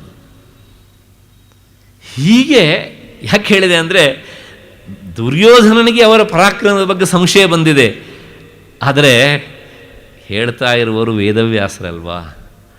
ವೇದವ್ಯಾಸರು ಭೀಷ್ಮರು ಪರಸ್ಪರ ಏನಾಗಬೇಕು, ಅಣ್ಣ ತಮ್ಮಂದಿರಲ್ವಾ. ಸ್ವಲ್ಪ ಕಥೆಯನ್ನು ನೆನಪಿಸಿಕೊಳ್ಳಿ, ಹೌದು ತಾನೇ? ಹಾಗಾಗಿ ಭೀಷ್ಮರ ಪರಾಕ್ರಮ ಏನು ಎನ್ನುವಂಥದ್ದು ವೇದವ್ಯಾಸರಿಗೆ ಎಷ್ಟು ಗೊತ್ತುಂಟೋ ಅಷ್ಟು ಈ ಅವಿವೇಕಿ ಮೊಮ್ಮಗನಿಗೆ ಗೊತ್ತಿರೋದು ಸಾಧ್ಯನಾ ಎನ್ನುವಂತಹ ಪ್ರಶ್ನಾರ್ಥಕ ಚಿಹ್ನೆ ಹಿನ್ನೆಲೆಯಲ್ಲಿ ಪ್ರತಾಪವಾನ್ ಎನ್ನುವಂಥ ಒಂದು ವಿಶೇಷಣವನ್ನು ಇಟ್ಬಿಡ್ತಾರೆ ವೇದವ್ಯಾಸರು. ಅಂದರೆ ಎಷ್ಟರ ಮಟ್ಟಿಗೆ ಹೇಳಿದರೆ, ಅವರ ಪರಾಕ್ರಮ, ಅವರ ಉತ್ಸಾಹವನ್ನು ನೋಡಿದರೆ ಆ ಕಾಲದ ಯುವಕರು ಸಹ ನಾಚಬೇಕು, ಯುವಕರು ಸಹ ಅವರಂತೆ ಯುದ್ಧ ಮಾಡಲಾರರು ಎನ್ನುವಂಥ ಈ ಅರ್ಥದ ಹಿನ್ನೆಲೆಯಲ್ಲಿ ವೇದವ್ಯಾಸರು ಈ ಶಬ್ದವನ್ನು ಇಲ್ಲಿ ಇಟ್ಟಿದ್ದಾರೆ. ಮತ್ತು ಎಂಥದ್ದು ಅಂದರೆ, ತನ್ನ ಮೊಮ್ಮಗ ಈ ರೀತಿಯಾಗಿ ಕೊರಗಿ ಅರ್ಧ ಸತ್ತು ಹೋಗಿದ್ದಾನೆ, ತಾತ್ಕಾಲಿಕವಾಗಿ ಆದರೂ ಸಹ ಅವನಿಗೆ ಸ್ವಲ್ಪ ಸಮಾಧಾನವನ್ನು ಸಂತೋಷವನ್ನು ಉಂಟು ಮಾಡೋಣ, ಅಜ್ಜನ ಪರಾಕ್ರಮ ತೋರಿಸ್ಬಿಡೋಣ ಅಂಥೇಳಿ ಭೀಷ್ಮಾಚಾರ್ಯರು ಜೋರಾಗಿ ಒಮ್ಮೆ ಗರ್ಜಿಸಿದರು, ಮತ್ತು ಶಂಖನಾದವನ್ನು ಮಾಡಿದರು. ಈ ಹಿಂದಿನ ಸುಮಾರು 9 ಶ್ಲೋಕಗಳಲ್ಲಿ ನಾವು ಈ ದುರ್ಯೋಧನನ ಮಾನಸಿಕ ಅಂಥ ವ್ಯಥೆಯನ್ನು, ತುಮುಲವನ್ನು ನೋಡಿಕೊಂಡು ಬಂದಿದ್ದೇವೆ. ಮತ್ತು ಈ ಯುದ್ಧ ಭೂಮಿಗೆ ಬಂದ ಮೇಲೆ ಅವನ ವ್ಯಥೆ ಇನ್ನೂ ಹೆಚ್ಚು ವ್ಯಥೆಯಾಗಿ ಪರಿಣಮಿಸಿ ಒಂದು ರೀತಿಯ ಆ ವ್ಯಥೆ ಹೊರಕ್ಕೆ ಹೊಮ್ಮುತ್ತಾ ಉಂಟು. ಈಗ ಎಷ್ಟರ ಮಟ್ಟಿಗೆ ಹೊಮ್ಮಿತು ಕೇಳಿದರೆ ಭೀಷ್ಮಾಚಾರ್ಯರ ವಿರುದ್ಧ ದ್ರೋಣರ ಹತ್ತಿರ ಹೇಳಿಕೊಳ್ಳುವಷ್ಟರ ಮಟ್ಟಿಗೆ ಆ ವ್ಯಥೆ ಹೊರಹೊಮ್ಮಿತು. ಮತ್ತೆ ಸೇನಾಪತಿ ತೀರಾ ಅಪ್ರಯೋಜಕ ಎನ್ನುವ ಧಾಟಿಯಲ್ಲಿ ಆತ ಮಾತನಾಡುತ್ತಾ ಬಂದ. ಇಷ್ಟೆಲ್ಲ ಆದಮೇಲೆ ಇನ್ನು ನಾನು ಸುಮ್ಮನೆ ಇರಬಾರ್ದು, ಅದನ್ನು ಬಾಯಿಂದ ಹೇಳಿ ಪ್ರಯೋಜನ ಇಲ್ಲ ಅಂಥೇಳಿ ಭೀಷ್ಮರು ಈ ರೀತಿಯಾಗಿ ಶಂಖನಾದವನ್ನು ಮಾಡಿದರು. ಅದು ಹೇಗೆ ಕೇಳಿದರೆ ಉಚ್ಚೈಹಿ, ಜೋರಾಗಿ ಶಂಖನಾದವನ್ನು ಅವರು ಮಾಡಿದರು. ಹಾಗಾಗಿ ಆ ಶಬ್ದವನ್ನು ವೇದವ್ಯಾಸರು ಹೇಳ್ತಾ ಭೀಷ್ಮರಿಗೆ ಎರಡು ವಿಶೇಷಣ, ಒಂದು ಪ್ರತಾಪವಾನ್, ಇನ್ನೊಂದು ಕುರುವೃದ್ಧ ಅಂತ ಶಬ್ದ, ಮತ್ತು ಪಿತಾಮಹ. ಕೌರವರಿಗೂ ಪಾಂಡವರಿಗಿಬ್ಬರಿಗೂ ಸಹ ಪಿತಾಮಹ, ಮತ್ತು ಆ ಇಡೀ ಯುದ್ಧ ಭೂಮಿಯಲ್ಲಿ ಯುದ್ಧಕ್ಕಾಗಿ ಸೇರಿದವರಲ್ಲಿ ಅತ್ಯಂತ ವಯೋವೃದ್ಧರು ಭೀಷ್ಮಾಚಾರ್ಯರು. ಇಷ್ಟೆಲ್ಲ ಕುರುವೃದ್ಧರಾದರೂ ಪಿತಾಮಹರಾದರೂ ಅವರು ಪ್ರತಾಪವಾನ್. ಇಷ್ಟು ಹಿನ್ನೆಲೆಯಲ್ಲಿ ಈ ಶ್ಲೋಕದ ವಿವರಣೆ ಸಾಕು ಅಂತ ಅಂದ್ಕೊಂಡು ಮತ್ತೆ ಮುಂದಿನ ಶ್ಲೋಕಕ್ಕೆ ಹೋಗೋಣ. ನೋಡಿ, ಭೀಷ್ಮಾಚಾರ್ಯರು ಸಿಂಹ ಗರ್ಜನೆಯನ್ನು ಮಾಡಿದರು, ಶಂಖನಾದವನ್ನು ಮಾಡಿದರು. ಇಷ್ಟಾದ ಮೇಲೆ ಮುಂದೆ ಏನು ಬೆಳವಣಿಗೆ ಆಯಿತು ಅನ್ನೋದನ್ನು ಮುಂದಿನ ಶ್ಲೋಕದಲ್ಲಿ ವೇದವ್ಯಾಸರು ಹೇಳ್ತಾರೆ. ತತಃ ಶಂಖಾಶ್ಚ ಭೇರ್ಯಶ್ಚ ಪಣವಾನಕ ಗೋಮುಖಾ ಸಹಸೈವ ಅಭ್ಯಹನ್ಯಂತ ಸಶಬ್ದಸ್ತುಮಲೋಭವತು. ಯಾವಾಗ ಭೀಷ್ಮಾಚಾರ್ಯರು ಶಂಖನಾದವನ್ನು ಮಾಡಿದರೋ ಆಗ ಆ ಕೌರವರ ಕಡೆಗೆ ಮತ್ತು ಉಳಿದವರೆಲ್ಲ ಏನೇನು ಮಾಡಿದ್ರು ಅನ್ನೋದನ್ನು ಈ ಶ್ಲೋಕ ಹೇಳುತ್ತೆ. ಅಂದರೆ ಭೀಷ್ಮಾಚಾರ್ಯರು ಶಂಖನಾದವನ್ನು ಮಾಡಿ ಆದಮೇಲೆ ಮುಂದಿನವರು ಭೇರಿ ನಾದ ಬಾರಿಸಿದರು. ಭೇರಿ ಅಂದರೆ ನಗಾರಿಯನ್ನು ಬಾರಿಸಿದರು. ಮತ್ತು ಇನ್ನು ಕೆಲವು ಜನ ಪಣವ ಅಂದರೆ ತಮಟೆಯನ್ನು ಬಾರಿಸಿದರು. ಮತ್ತು ಆನಕ ಅಂದರೆ ದೊಡ್ಡ ಡ್ರಮ್ಮು, ಇವತ್ತಿನ ಭಾಷೆಯಲ್ಲಿ ಹೇಳಬೇಕು ಅಂದರೆ. ಮತ್ತು ಗೋಮುಖಾಹ ಅಂದರೆ ಶೃಂಗ, ಹಾರ್ನ್ ಅಂತ ಹೇಳ್ತೇವಲ್ಲ, ಅದನ್ನು ಕೆಲವು ಜನ ಊದಿದರು. ಇವೆಲ್ಲವೂ ಸಹ ಸಹಸೈವ ಅಭ್ಯಹನ್ಯಂತ ಜೋರಾಗಿ ಶಬ್ದ ಮಾಡಿದವು. ಆ ಶಬ್ದ ತುಮಲೋಭವತು, ಅದು ಒಂಥರ ಈ ಕಿವಿ ಗಡಚಿಕ್ಕಿತು, ಈ ರೀತಿಯಾಗಿ ಶಬ್ದ ಹೊರಹೊಮ್ಮಿತು. ಇದಿಷ್ಟು ಈ ಶ್ಲೋಕದ ಶಬ್ದಾರ್ಥ. ಮತ್ತು ಇಲ್ಲಿ ನಾವು ಸ್ವಲ್ಪ ಗಮನಿಸಬೇಕಾದದ್ದುಂಟು. ಸಾಮಾನ್ಯವಾಗಿ ಈ ಕಾಲದ ಯುದ್ಧದ ತರಹ ಅಲ್ಲ ಆ ಕಾಲದ ಯುದ್ಧ. ಸೇನಾಪತಿ ಏನು ಮಾಡ್ತಾನೆ ಅದಕ್ಕೆ ಸರಿಯಾಗಿ ಬೇರೆಯವರೆಲ್ಲರೂ ಸಹ ಸ್ಪಂದಿಸಬೇಕು. ಹಾಗೆ ಸ್ಪಂದಿಸಬೇಕಿದ್ರೆ ಇಡೀ ಸೈನ್ಯ ದ್ರೋಣರ ಈ ಶಂಖನಾದಕ್ಕೆ ಹೇಗೆ ಪ್ರತಿಕ್ರಿಯಿಸಿತು ಅನ್ನೋದನ್ನು ಈ ಶ್ಲೋಕ ಹೇಳುತ್ತೆ. ಅಂದರೆ ಭೀಷ್ಮಾಚಾರ್ಯರು ಶಂಖನಾದವನ್ನು ಮಾಡಿದರು. ಯಾಕೆ ಮಾಡಿದರು? ಎದುರು ಕಡೆ ಇರುವಂತಹ ಪಾಂಡವರಿಗೆ ನಾವು ಯುದ್ಧಕ್ಕೆ ಸಿದ್ಧರಾಗಿದ್ದೇವೆ ಎನ್ನುವಂತಹ ಸೂಚನೆಯನ್ನು ಕೊಡುವುದಕ್ಕೆ. ಹಾಗೆ ಇವರು ಶಂಖನಾದವನ್ನು ಮಾಡಿ ಸೂಚನೆಯನ್ನು ಕೊಟ್ಟಾಗ ಕೌರವರ ಸೈನ್ಯದಲ್ಲಿ ಇನ್ನುಳಿದಂತಹ ಬಹಳಷ್ಟು ಜನರು ಏನು ಮಾಡಿದರು ಅಂದರೆ ತಕ್ಷಣ ಅವರ ಸನಿಹದಲ್ಲಿರುವವರೆಲ್ಲರೂ ಸಹ ನಗಾರಿಯನ್ನು ಬಾರಿಸಿದರು. ನಗಾರಿ ಅಂದರೆ ನಿಮಗೆ ಗೊತ್ತು, ಈ ಕೋಟೆ ಮತ್ತು ದುರ್ಗಗಳಲ್ಲೆಲ್ಲ ಮೇಲಕ್ಕೆ ಶತ್ರುಗಳು ಬಂದಾಗ ತಮ್ಮ ಪ್ರಜಾಜನರನ್ನು ಜಾಗೃತಗೊಳಿಸೋದಕ್ಕೆ ಅಂಥೇಳಿ ಅದನ್ನು ಬಾರಿಸ್ತಾ ಇದ್ದರು ಎನ್ನುವಂಥದ್ದನ್ನು ನಾವು ಕೇಳಿದ್ದೇವೆ. ನಗಾರಿ ಕೋಟೆ ಕುಂತಳಗಳಲ್ಲಿ ಅದನ್ನಿಟ್ಟು ಹಿಂದೆ ಬಾರಿಸ್ತಾ ಇದ್ದರು. ಇಲ್ಲಿ ಭೀಷ್ಮರ ಶಂಖನಾದ ಆದ ಮೇಲೆ ಕೌರವರ ಸೈನ್ಯದಲ್ಲಿ ಅವರ ಸುತ್ತಲೂ ಇರುವವರು ನಗಾರಿಯನ್ನು ಬಾರಿಸಿದರು. ಅಂದರೆ ಶಂಖನಾದದ ಆದ ಮೇಲೆ ಶಂಖನಾದದ ಅನುವರ್ತನೆ ನಗಾರಿಯ ಮೂಲಕ ಮುಂದುವರಿಯಿತು. ಹೀಗೆ ಆ ನಗಾರಿ ಅವರು ಬಾರಿಸಿದ ಮೇಲೆ ಮುಂದಿನವರು ಪಣವ ಅಂದರೆ ಒಂದು ರೀತಿಯ ಸಣ್ಣ ಚರ್ಮವಾದ್ಯ. ಈ ನಾವು ಇವತ್ತು ರೌಂಡಾಕಾರವಾಗಿರ್ತದೆ, ಎರಡು ಕೋಲಲ್ಲಿ ಹೀಗೆ ಅದನ್ನು ಬಡಿತಾ ಇರ್ತಾರಲ್ಲ. ಸಾಮಾನ್ಯವಾಗಿ ಈ ಮಾರ್ಚ್ ಫಾಸ್ಟಿಂಗ್ಗಳಲ್ಲೆಲ್ಲ ನಾವು ಅದನ್ನು ಬಳಸೋದನ್ನು ಉಪಯೋಗಿಸೋದನ್ನು ನಾವು ನೋಡ್ತೇವೆ. ಆ ನಗಾರಿ ಶಬ್ದ ಆದ ಮೇಲೆ ಮತ್ತೆ ಈ ತಮಟೆಯ ನಾದವನ್ನು ಮುಂದೆಗಡೆ ಇರುವವರು ಬಾರಿಸಿದರು. ಇಲ್ಲಿ ಒಂದು ವಿಷಯವನ್ನು ನಾವು ಗಮನಿಸಬೇಕು. ನಮ್ಮಲ್ಲಿ ಹಿಂದೆ ಹೇಗಿತ್ತು ಕೇಳಿದರೆ, ಈ ರಾಜ ಮಹಾರಾಜರು ಒಂದು ಸುದ್ದಿಯನ್ನು ತಲುಪಿಸಬೇಕಿದ್ರೆ ಒಬ್ಬ ಘೋಷಕನನ್ನು ಕಳಿಸ್ತಿದ್ರು. ಆ ಘೋಷಕನಿಗಿಂತ ಮೊದಲು ಆತ ಹೋಗಿ ರಸ್ತೆಯ ಚೌಕಗಳಲ್ಲಿ ವೃತ್ತಗಳಲ್ಲಿ ಸೇರಿಕೊಂಡು ಆತ ಮೊದಲು ಏನು ಮಾಡ್ತಿದ್ದ ಕೇಳಿದರೆ, ಈ ಪಣಹ ತಮಟೆಯನ್ನು ಬಾರಿಸ್ತಿದ್ದ. ಅವನು ತಮಟೆಯನ್ನು ಬಾರಿಸಿದ ತಕ್ಷಣ ಜನರೆಲ್ಲರೂ ಆ ಕಡೆಗೆ ಹೋಗಿ ಜಮಾವಣೆ ಆಗ್ತಿದ್ದರು. ಅಂದರೆ ಏನೋ ರಾಜಾಜ್ಞೆ ಬಂದಿದೆ ಅಂತ. ಆ ತಮಟೆಯ ನಾದವನ್ನು ಕೇಳಿ ಜನರು ಜಮಾವಣೆ ಆದ ಮೇಲೆ ಘೋಷಕ ಹೋಗಿ ರಾಜಾಜ್ಞೆ ಏನಿದೆ ಅನ್ನೋದನ್ನು ಆತ ವಾಚನ ಮಾಡ್ತಿದ್ದ, ಹೇಳ್ತಿದ್ದ. ಅಂದರೆ ತಮಟೆ ಜನರನ್ನು ಒಂದು ಕಡೆಗೆ ಸೇರಿಸುವಂಥ ಒಂದು ವಾದ್ಯ ವಿಶೇಷ.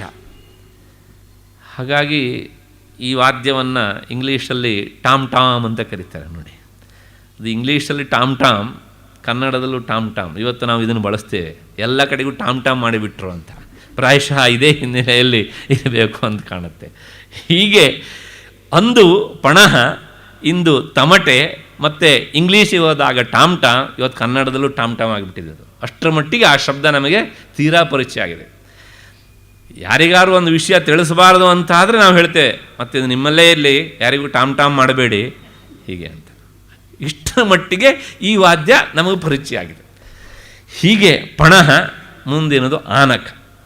ಆನಕ ಇದು ನಮಗೆ ಪರಿಚಯ ಉಂಟು ಇವತ್ತು, ಆದರೆ ಅವತ್ತಿದು ನೇರ ಹೇಗಿರ್ತಾ ಇತ್ತೋ ಗೊತ್ತಿಲ್ಲ. ಇದು ಸ್ವಲ್ಪ ಆ ತಮಟೆಗಿಂತಲೂ ದೊಡ್ಡದಾದಂಥ ಚರ್ಮವಾದ್ಯ. ಇದನ್ನು ಸಾಮಾನ್ಯವಾಗಿ ಒಂದೇ ಕಡೆಗೆ ನಿಂತು ಮಾರ್ಚ್ ಪಾಸ್ಟಿಂಗ್ ಆಗಬೇಕಿದ್ರೆ ಆ ವಾದ್ಯ ನುಡಿಸ್ತಾ ಇದ್ದಾಗ ಮಾರ್ಚ್ ಪಾಸ್ಟಿಂಗ್ ಮಾಡುವವರು ಅವರು ಅದಕ್ಕೆ ಸರಿಯಾಗಿ ಹೆಜ್ಜೆ ಹಾಕ್ಕೊಂಡು ಹೋಗ್ತಾರೆ. ಅವತ್ತೂ ಸಹ ಆ ಸೇನೆ ಹಿಂದಕ್ಕಿತ್ತು. ಇದನ್ನು ಬಾರಿಸಿದ ತಕ್ಷಣ ಆ ಕೌರವರ ಸೈನ್ಯ ಒಂದಿಷ್ಟು ಅಡಿ ಮುಂದಕ್ಕೆ ಮಾರ್ಚ್ ಪಾಸ್ಟಿಂಗ್ ಮಾಡಿಕೊಂಡು ಬಂತು. ಅದಾದ ಮೇಲೆ ಮತ್ತೆ ಮುಂದಿನದು ಗೋಮುಖ. ಗೋಮುಖ ಎನ್ನುವಂತಹ ವಾದ್ಯಕ್ಕೆ ಇವತ್ತು ಸ್ಪಷ್ಟವಾಗಿ ಹೀಗೆ ಅಂತಲೇ ಅರ್ಥ ಹೇಳುವುದು ಕಷ್ಟ. ಆದರೂ ಸಹ ನಮಗೆ ಗೊತ್ತಿರೋ ಹಾಗೆ ಒಂದು ರೀತಿಯ ಈ ವಾದ್ಯ ಮತ್ತು ಇವತ್ತು ಹಾರ್ನ್ ಅಂತೆಲ್ಲ ನಾವೆಲ್ಲ ಹೇಳ್ತೇವಲ್ಲ, ಇಂತಹ ಒಂದು ಆಗಿರಬೇಕು. ಅದನ್ನು ಮತ್ತೆ ಪುನಃ ನುಡಿಸಿದರು. ಕೊನೆಗೇನಾಯಿತು ಕೇಳಿದ್ರೆ, ಎಲ್ಲರೂ ಒಟ್ಟಾಗಿ ಇದನ್ನು ಒಂದೇ ಸಲ, ಅಂದರೆ ಭೀಷ್ಮರ ಶಂಖನಾದ, ಅದಾದಮೇಲೆ ಭೇರಿ ಅಂದರೆ ನಗಾರಿ, ಮತ್ತು ತಮಟೆ, ಮತ್ತು ಈ ಆನಕ, ಮತ್ತು ಗೋಮುಖ ಒಟ್ಟಿಗೆ ಒಂದೇ ಸಲ ಶಬ್ದ ಮಾಡಿದಾಗ ಆ ಶಬ್ದ ಏನಾಯಿತು ಕೇಳಿದೆ, ಕಿವಿ ಗಡಚಿಕ್ಕಿತು.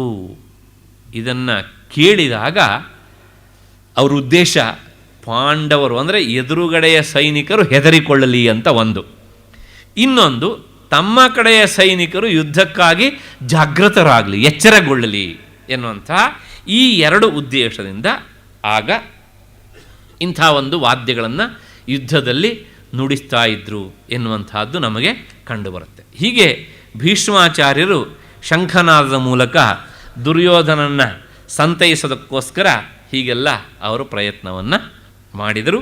ಅಂದರೆ ತಮ್ಮ ಕಡೆಯ ಸೈನಿಕರಿಗೆ ಎಚ್ಚರಿಕೆ, ಎದುರುಗಡೆ ಸೈನಿಕರನ್ನು ಹೆದರಿಸುವುದು. ಇಷ್ಟು ಆಗುವಾಗ ಮತ್ತೆ ಸ್ವಾರಸ್ಯ ನೋಡಿ, ಭೀಷ್ಮಾಚಾರ್ಯರು ಶಂಖನಾದ ಮಾಡಿದಾಗ ಅವರ ಸನಿಹದಲ್ಲಿರುವಂಥ ದ್ರೋಣಾಚಾರ್ಯರು ಅವರೇನು ಶಂಖ ಓದಲಿಲ್ಲ. ಮತ್ತು ದುರ್ಯೋಧನನ ತಮ್ಮಂದಿರಾಗಲಿ ದುರ್ಯೋಧನ ಆಗಲಿ ಶಂಖನಾದ ಮಾಡಿದ್ದಕ್ಕೆ ಉಲ್ಲೇಖ ಇಲ್ಲ. ಭೀಷ್ಮಾಚಾರ್ಯರು ಶಂಖನಾದ ಮಾಡಿದರು. ಇಷ್ಟೆಲ್ಲ ಗಡಚಿಕ್ಕುವಂತಹ ಶಬ್ದ ಹೊರಹೊಮ್ಮಿತು. ಶಬ್ದ ಹೊರಹೊಮ್ಮಿದಾಗ ಆ ಕಡೆಗೆ ಏನಾಯಿತು ಅಂದರೆ ಪಾಂಡವರ ಸೈನ್ಯದಲ್ಲಿ ಅನ್ನೋದನ್ನು ಮುಂದಿನ ಶ್ಲೋಕ ಹೇಳುತ್ತೆ. ಆ ಮುಂದಿನ ಶ್ಲೋಕ ಒಂದು ಶ್ಲೋಕ ಇಟ್ಕೊಂಡ್ರೆ ಆಗೋದಿಲ್ಲ, ಮತ್ತೆ ಪುನಃ ನಾವು ಸುಮಾರಾಗಿ 5 ಶ್ಲೋಕವನ್ನು ಒಟ್ಟಿಗೆ ಇಟ್ಕೊಳ್ಬೇಕು. ಆಗ ಅದರ ಸ್ವಾರಸ್ಯ ಏನು ಅಂತ ನಮ್ಗೆ ಗೊತ್ತಾಗತ್ತೆ ನೋಡಿ. ತತಃ ಶ್ವೇತೈರ್ಹಯೈರ್ಯುಕ್ತೆ ಮಹತಿ ಸ್ಯಂದನೆ ಸ್ಥಿತೌ ಮಾಧವ ಪಾಂಡವಶ್ಚೈವ ದಿವ್ಯೌ ಶಂಖೌ ಪ್ರದಧ್ಮತುಃ ಪಾಂಚಜನ್ಯಂ ಹೃಷೀಕೇಶ ದೇವದತ್ತಂ ಧನಂಜಯ ಪೌಂಡ್ರಂ ದಧ್ಮೌ ಮಹಾಶಂಖಂ ಭೀಮಕರ್ಮ ವೃಕೋದರ ಅನಂತ ವಿಜಯಂ ರಾಜ ಕುಂತೀಪುತ್ರೋ ಯುಧಿಷ್ಠಿರಃ ನಕುಲಃ ಸಹದೇವಶ್ಚ ಸುಘೋಷ ಮಣಿಪುಷ್ಪಕೌ ಕಾಶ್ಯಶ್ಚ ಪರಮೇಶ್ವಾಸಃ ಶಿಖಂಡೀ ಚ ಮಹಾರಥಃ ದೃಷ್ಟದ್ಯುಮ್ನೋ ವಿರಾಟಶ್ಚ ಸಾತ್ಯಕಿಶ್ಚಾಪರಾಜಿತಃ ದ್ರುಪದಃ ದ್ರೌಪದೇಯಾಶ್ಚ ಸರ್ವಶಃ ಪೃಥಿವೀಪತೆ ಸೌಭದ್ರಶ್ಚ ಮಹಾಬಾಹು ಶಂಖಾನ್ ದದ್ಮುಃ ಪೃಥಕ್ ಪೃಥಕ್. ಏನು ಇದರ ಅರ್ಥ ಅಂದರೆ, ಶ್ವೇತೈರ್ಹಯೈರ್ಯುಕ್ತೆ ಅರ್ಜುನನ ರಥದ ವರ್ಣನೆ. ಅರ್ಜುನ ತನ್ನ ರಥಕ್ಕೆ ಬಿಳಿದಾದ ಕುದುರೆಯನ್ನು ಕಟ್ಟಿದ್ದಾನೆ. ಆ ಬಿಳಿ ಕುದುರೆಯನ್ನು ಕಟ್ಟಿದಂತಹ ರಥ ಅದು ಮತ್ತೆ ಹೇಗುಂಟು ಕೇಳಿದರೆ ಮಹತಿಸ್ಯಂದನೆ, ಅತ್ಯಂತ ದೊಡ್ಡದಾದಂತಹ ರಥ, ಸುಮ್ಮನೆ ಚಿಕ್ಕ ರಥ ಅಲ್ಲ ಅದು, ಎರಡು ವಿಶೇಷಣ. ಇಂತಹ ರಥದಲ್ಲಿ ಕುಳಿತಂತಹ ಯಾರ್ಯಾರು ಮೊದಲು ಹೇಳುವ ಶಬ್ದ ನೋಡಿಯಲ್ಲಿ ಮಾಧವ. ನಾವು ಗೀತೆಯನ್ನು ಓದಬೇಕಿದ್ರೆ ಗಮನಿಸಬೇಕಾದಂಥ ವಿಚಾರ. ಕೃಷ್ಣ ಶಂಖವನ್ನು ಊದಿದ. ಕೃಷ್ಣ ಶಂಖವನ್ನು ಊದಿದ ಮೇಲೆ ಕೃಷ್ಣನ ರಥದಲ್ಲಿ ಕುಳಿತಿದ್ದಾನೆ ರಥಿಕನಾಗಿ ಅರ್ಜುನ. ಸಾರಥಿಯ ರಥವನ್ನು ಊದಿ ಆದಮೇಲೆ ಮತ್ತೆ ರಥಿಕ ಶಂಖ ಊದಿದ್ರೆ ಹಾಗ್ರಿ. ಆಗ ಅರ್ಜುನ ಏನು ಮಾಡ್ತಾನೆ ಕೇಳಿದರೆ ಪಾಂಡವ ಅರ್ಜುನ ಶಂಖವನ್ನು ಊದಿದ. ಮತ್ತೆ ಅದಾದ ಮೇಲೆ ಅಷ್ಟಕ್ಕೆ ನಿಲ್ಲೋದಿಲ್ಲ ವೇದವ್ಯಾಸರು. ಆ ಕೃಷ್ಣನ ಶಂಖಕ್ಕೆ ಒಂದು ಹೆಸರನ್ನು ಹೇಳ್ತಾರೆ, ಪಾಂಚಜನ್ಯಂ ಹೃಷೀಕೇಶ. ಆ ಶಬ್ದ ಎಲ್ಲ ನಾವು ಗಮನಿಸಬೇಕು. ಅಲ್ಲಿ ಮೊದಲು ಮಾಧವ ಅಂತ ಹೇಳಿದ್ರು, ಇಲ್ಲೂ ಕೃಷ್ಣ ಅಂತ ಹೇಳೋದಿಲ್ಲ, ಹೃಷೀಕೇಶ ಅಂತ ಹೇಳ್ತಾರೆ ಅವರು. ಹೃಷೀಕೇಶನಾದಂತಹ ಮಾಧವ ಆತ ತನ್ನ ಪಾಂಚಜನ್ಯ ಶಂಖವನ್ನು ಊದಿದ. ಪಾಂಡವರ ಎಲ್ಲ ಶಂಖಕ್ಕೂ ಒಂದು ಹೆಸರುಂಟು, ಸ್ವಾರಸ್ಯ ಅಂದರೆ. ಅದಾದ ಮೇಲೆ ಧನಂಜಯ ತನ್ನ ದೇವದತ್ತ ಎನ್ನುವಂತಹ ಶಂಖವನ್ನು ಊದಿದ. ಆ ಭೀಮಕರ್ಮನಾದಂತಹ ಭೀಮ ಅತ್ಯಂತ ದೊಡ್ಡದಾದಂತಹ ತನ್ನ ಪೌಂಡ್ರ ಎನ್ನುವಂತಹ ಶಂಖವನ್ನು ಊದಿದ, ವೃಕೋದರ. ಮತ್ತು ಜೀವನದಲ್ಲಿ ಎಂದೂ ಯುದ್ಧವನ್ನೇ ಬಯಸದೇ ಇರುವಂತಹ ಧರ್ಮರಾಜ ಇಂದು ಅನಂತ ವಿಜಯ ಎನ್ನುವಂತಹ ಶಂಖವನ್ನು ನಾದ ಮಾಡಿದ. ಧರ್ಮರಾಯನ ಶಂಖದ ಹೆಸರು ಅನಂತ ವಿಜಯ. ಅವನಿಗೆ ನಿಜವಾಗಿ ಅನಂತ ವಿಜಯ. ಮತ್ತೆ ಎಂಥವನು ಕೇಳಿದರೆ ಕುಂತೀಪುತ್ರ ಯುಧಿಷ್ಠಿರ, ಅವನು ಯುದ್ಧದಲ್ಲಿ ಸ್ಥಿರನಾದವನು, ಕುಂತೀಪುತ್ರ.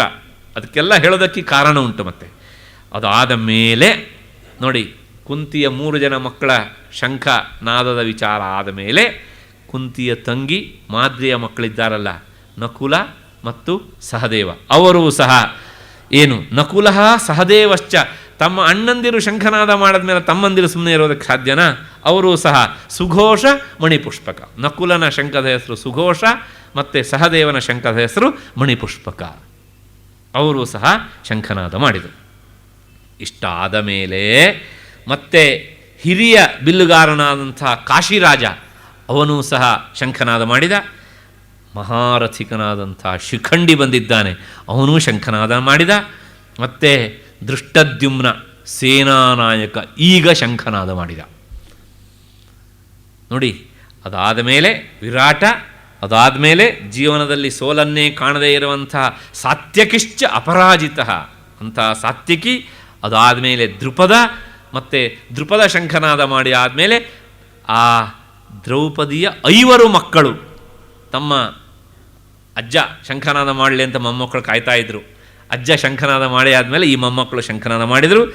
ಅದಾದ ಮೇಲೆ ಮಹಾವೀರನಾದಂತಹ ಅಭಿಮನ್ಯು, ಸೌಭದ್ರ ಅಂದರೆ ಸುಭದ್ರೆಯ ಮಗ ಅಭಿಮನ್ಯು, ಇವರಿಷ್ಟೂ ಜನ ಏನು ಮಾಡಿದ್ದಾರೆ ಕೇಳಿದರೆ ಶಂಖಾನ್ ದದ್ಮುಹು ಪೃಥಕ್ ಪೃಥಕ್. ಕೌರವರ ಸೈನ್ಯದಲ್ಲಿ ಎಲ್ಲ ವಾದ್ಯಗಳು ಹೇಗೆ ಒಂದೇ ಸಲ ಕಿವಿ ಗಡಚಿಕ್ಕುವ ಹಾಗೆ ಶಬ್ದ ಮಾಡಿದವೋ ಹಾಗೆ ಶಬ್ದ ಮಾಡಲಿಲ್ಲ ಅಂತಾರೆ ವೇದವ್ಯಾಸರು. ಶಂಖಾನು ದದ್ಮುಹು ಪೃಥಕ್ ಪೃಥಕ್. ಆ ಪೃಥಕ್ ಪೃಥಕ್ ಅನ್ನುವಂತಹ ಶಬ್ದವೇ ಒಬ್ಬರು ಆದ ಮೇಲೆ ಒಬ್ಬರು, ಒಬ್ಬರು ಆದ ಮೇಲೆ ಒಬ್ಬರು. ಆ ಶಂಖನಾದ ಮಾಡಿದವರಲ್ಲಿ ಮೊದಲನೆಯವನು ಯಾರು? ಕೃಷ್ಣ, ಮಾಧವ. ವಾಸ್ತವಿಕವಾಗಿ ಆ ಕಡೆಯ ಸೇನಾ ನಾಯಕರಾದಂತಹ ಭೀಷ್ಮಾಚಾರ್ಯರು ಶಂಖನಾದ ಮಾಡಿ ಆದ ಮೇಲೆ ಪಾಂಡವರ ಕಡೆಯ ಸೇನಾ ನಾಯಕನಾದಂತಹ ದೃಷ್ಟದ್ಯುಮ್ನ ಶಂಖನಾದ ಮಾಡಬೇಕಾಗಿತ್ತು. ಆದರೆ ಲೋಕದ ದೃಷ್ಟಿಯಲ್ಲಿ, ನಿಮ್ಮ ದೃಷ್ಟಿಯಲ್ಲಿ ಪಾಂಡವರ ಸೈನ್ಯಕ್ಕೆ ಸೇನಾಪತಿ ದೃಷ್ಟದ್ಯುಮ್ನ ಹೌದು.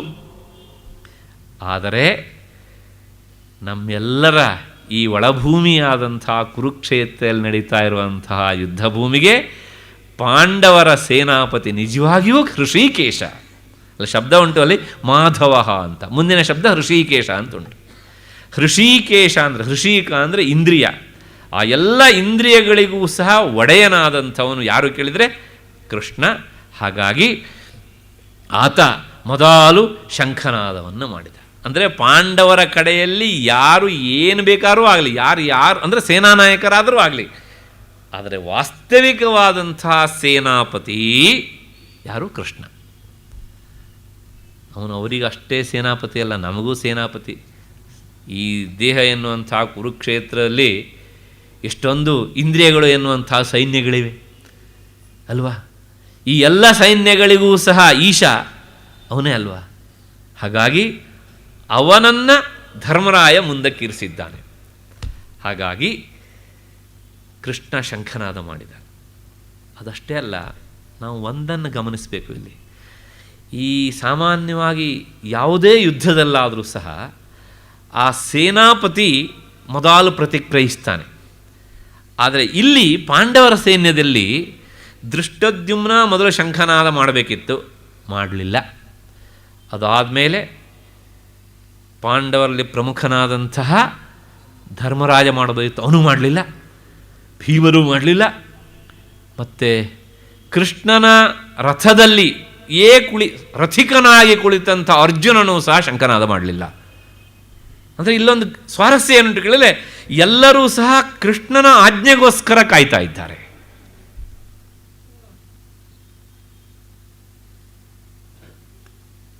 ದೃಷ್ಟದ್ಯುಮ್ನ ಸೇನಾಪತಿಯಾಗಿ ಇರಲಿ, ಅರ್ಜುನನೂ ಇರಲಿ, ಅರ್ಜುನನೂ ಸೇರಿದ ಹಾಗೆ ಕೃಷ್ಣ ನೀನು ಹೇಗೆ ಹೇಳ್ತೀಯೋ ಹಾಗೆ ನಾವು ಪ್ರತಿಕ್ರಿಯಿಸ್ತೇವೆ ಎನ್ನುವ ಅರ್ಥದಲ್ಲಿ ತಟಸ್ಥನಾಗಿ ಕುಳಿತಿದ್ದಾನೆ. ಅಂದರೆ ರಥಿಕ ಶಂಖನಾದ ಮಾಡಲಿಲ್ಲ, ಸೇನಾಪತಿ ಮಾಡಲಿಲ್ಲ, ರಥದ ಸಾಮಾನ್ಯ ಸಾರಥಿಯಾದವನು ಮೊದಲು ಶಂಖನಾದ ಮಾಡಿದ. ಕೃಷ್ಣ ಅರ್ಜುನನ ಸಾರಥಿ ಅಲ್ವಾ? ನಮ್ಮ ಇತಿಹಾಸದಲ್ಲಿ ಪ್ರಾಯಶಃ ಇದೇ ಮೊದಲು. ಒಬ್ಬ ರಥಿಕನ ಸಾರಥಿಯಾದವನು ಶಂಖನಾದ ಮಾಡಿ ಯುದ್ಧಕ್ಕೆ ನಾವು ಸಿದ್ಧರಾಗಿದ್ದೇವೆ ಅಂತ ಹೇಳಿದ್ದು ಇದೇ ಮೊದಲು ಪ್ರಾಯಶಃ. ಇನ್ಯಾವ ಯುದ್ಧವೂ ನಮಗೆ ಇಂಥ ವಿಚಾರ ಸಿಗುವುದಿಲ್ಲ. ಹೀಗೆ ಆ ಕೃಷ್ಣ ಶಂಖನಾದವನ್ನು ಮಾಡಿದ. ಮತ್ತೆ ಹಾಗೆಯೇ ಶಂಖನಾದ ಮಾಡಿದವರನ್ನು ನಾವು ಗಮನಿಸ್ತಾ ಹೋದರೆ ಸ್ವಾರಸ್ಯ ಅಂದರೆ, ಭೀಷ್ಮರು ಶಂಖನಾದ ಮಾಡಿದಾಗ ಕೌರವರ ಕಡೆಗೆ ಯಾರೂ ಶಂಖನಾದ ಮಾಡಲಿಲ್ಲ. ಆದರೆ ಕೃಷ್ಣ ಶಂಖನಾದ ಮಾಡಿದ. ಭೀಷ್ಮರ ಶಂಖನಾದಕ್ಕೆ ಪ್ರತಿಯಾಗಿ ನಾವು ಸಿದ್ಧರಾಗಿದ್ದೇವೆ ಅಂತ. ಕೃಷ್ಣ ಶಂಖನಾದ ಮಾಡಿದಾಗ ಅರ್ಜುನನು ಶಂಖನಾದ ಮಾಡಿದ. ಲೆಕ್ಕ ಹಾಕ್ಕೊಂಡು ಹೋಗಿ. ಅದಾದ ಮೇಲೆ ಮತ್ತೆ ಯಾರು ಶಂಖನಾದ ಮಾಡಿದರು? ಕೃಷ್ಣ ಶಂಖನಾದ ಮಾಡಿದ, ಅರ್ಜುನ ಶಂಖನಾದ ಮಾಡಿದ. ಅದಾದ ಮೇಲೆ ಮತ್ತೆ ಭೀಮ ಶಂಖನಾದ ಮಾಡಿದ. ಅದಾದ ಮೇಲೆ ಧರ್ಮರಾಜ ಶಂಖನಾದ ಮಾಡಿದ. ನಕುಲ ಸಹದೇವರು ಶಂಖನಾದ ಮಾಡಿದರು ಅಲ್ವಾ? ನಕುಲ ಸಹದೇವರು ಶಂಖನಾದ ಮಾಡಿ ಆದಮೇಲೆ ಮತ್ತೆ ಹಿರಿಯ ಬಿಲ್ಗಾರನ ಅಂತ ಕಾಶಿರಾಜ ಶಂಖನಾದ ಮಾಡಿದ. ಎಷ್ಟಾಯಿತು? 7 ಆಯಿತು. ಅದಾದಮೇಲೆ ಮಹಾರಥಿಯಾದಂಥ ಶಿಖಂಡಿ ಶಂಖನಾದ ಮಾಡಿದ. 8 ಆಯಿತು. ಈಗ ಸೇನಾಪತಿ ದೃಷ್ಟದ್ಯುಮ್ನ ಶಂಖನಾದ ಮಾಡಿದ.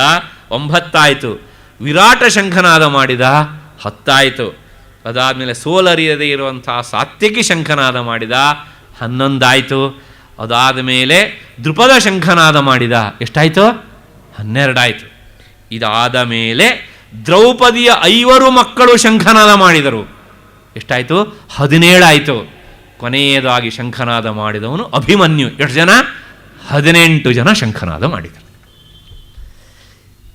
ಅಂದರೆ 18 ಎನ್ನುವಂತಹದ್ದು ಅದು ಜಯದ ಸಂಕೇತ. ಹಾಗಾಗಿ ವೇದವ್ಯಾಸರು ಈ ಕಡೆ ಶಂಖನಾದವನ್ನು 18 ಜನರು ಮಾಡಿದರು ಅಂತ ಹೇಳುವುದರ ಮೂಲಕ ದುರ್ಯೋಧನನಿಗೆ ಎಚ್ಚರಿಕೆಯ ಗಂಟೆಯನ್ನು ಕೊಟ್ಟಿದ್ದಾರೆ, ಜಯ ಪಾಂಡವರ ಕಡೆಗೆ ಇದೆ ಅಂತ.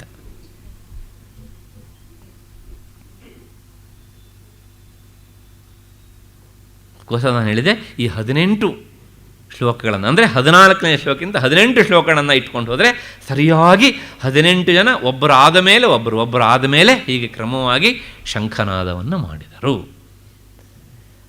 ಮತ್ತು ಇಲ್ಲಿ ನಾವು ಇನ್ನೊಂದು ವಿಚಾರವನ್ನು ಗಮನಿಸಬೇಕು. ಈ 18 ಜನ ಶಂಖನಾದ ಮಾಡಿದರು. 18 ಎನ್ನುವಂಥದ್ದು ಅದು ಜಯದ ಸಂಕೇತ. ತಥೋ ಜಯಮುದೀರಯೇತ್ ಅಂತ ಮಹಾಭಾರತದ ಪ್ರಾರಂಭದ ಶ್ಲೋಕ, ಪ್ರಾರ್ಥನಾ ಪದ್ಯ. ಇಲ್ಲಿ ನಾವು ಗಮನಿಸಬೇಕು, ಮಹಾಭಾರತದ ಯುದ್ಧದಲ್ಲಿ ಭಾಗವಹಿಸಿದಂತಹ ಒಟ್ಟು ಸೇನೆಯ ಸಂಖ್ಯೆ 18 ಅಕ್ಷೋಹಿಣಿ. ಒಂದು, ಯುದ್ಧ ನಡೆದದ್ದು ಸಹ 18 ದಿನಗಳ ಕಾಲ. 2, ಮತ್ತು ಮಹಾಭಾರತದ ಹರವು ಅಂದರೆ ಮಹಾಭಾರತದಲ್ಲಿ ವಿಷಯ ಒಟ್ಟು ಹರಿದುಕೊಂಡು ಬಂದದ್ದು 18 ಪರ್ವಗಳಲ್ಲಿ. ಮತ್ತು ಭಾರತದ ಅಂದರೆ ಮಹಾಭಾರತದ ಸಾರಭೂತವಾದಂತಹ ಈ ಭಗವದ್ಗೀತೆಯಲ್ಲಿರುವಂತಹ ಅಧ್ಯಾಯಗಳ ಸಂಖ್ಯೆಯು 18. ಅಷ್ಟಕ್ಕೆ ನಿಲ್ಲೋದಿಲ್ಲ. ಮತ್ತು ದುರ್ಯೋಧನ ಪಾಂಡವರ ಕಡೆಯಲ್ಲಿ ವೀರರು ಅಂತ ಗುರುತಿಸಿದವರ ಸಂಖ್ಯೆಯೂ ಸಹ 18. ಮತ್ತು ಪಾಂಡವರ ಕಡೆಯಲ್ಲಿ ಭೀಷ್ಮರ ಶಂಖನಾದವನ್ನು ಕೇಳಿ ನಾವೆಲ್ಲರೂ ಸಿದ್ಧರಾಗಿದ್ದೇವೆ ಅಂತ ಶಂಖನಾದ ಮಾಡಿದವರ ಸಂಖ್ಯೆಯೂ 18. ಈ ಎಲ್ಲ ವಿಚಾರಗಳನ್ನು ಹೇಳುವಂತಹ ವಿಚಾರ, ವಿಷಯ, ಸ್ವಾರಸ್ಯ ಅಂದರೆ ಆಶ್ಚರ್ಯವೆಂದರೆ ಇಲ್ಲಿಗೆ ಗೀತೆಯ 18ನೇ ಶ್ಲೋಕ ಮುಗಿತಾ ಇದೆ ನೋಡಿ.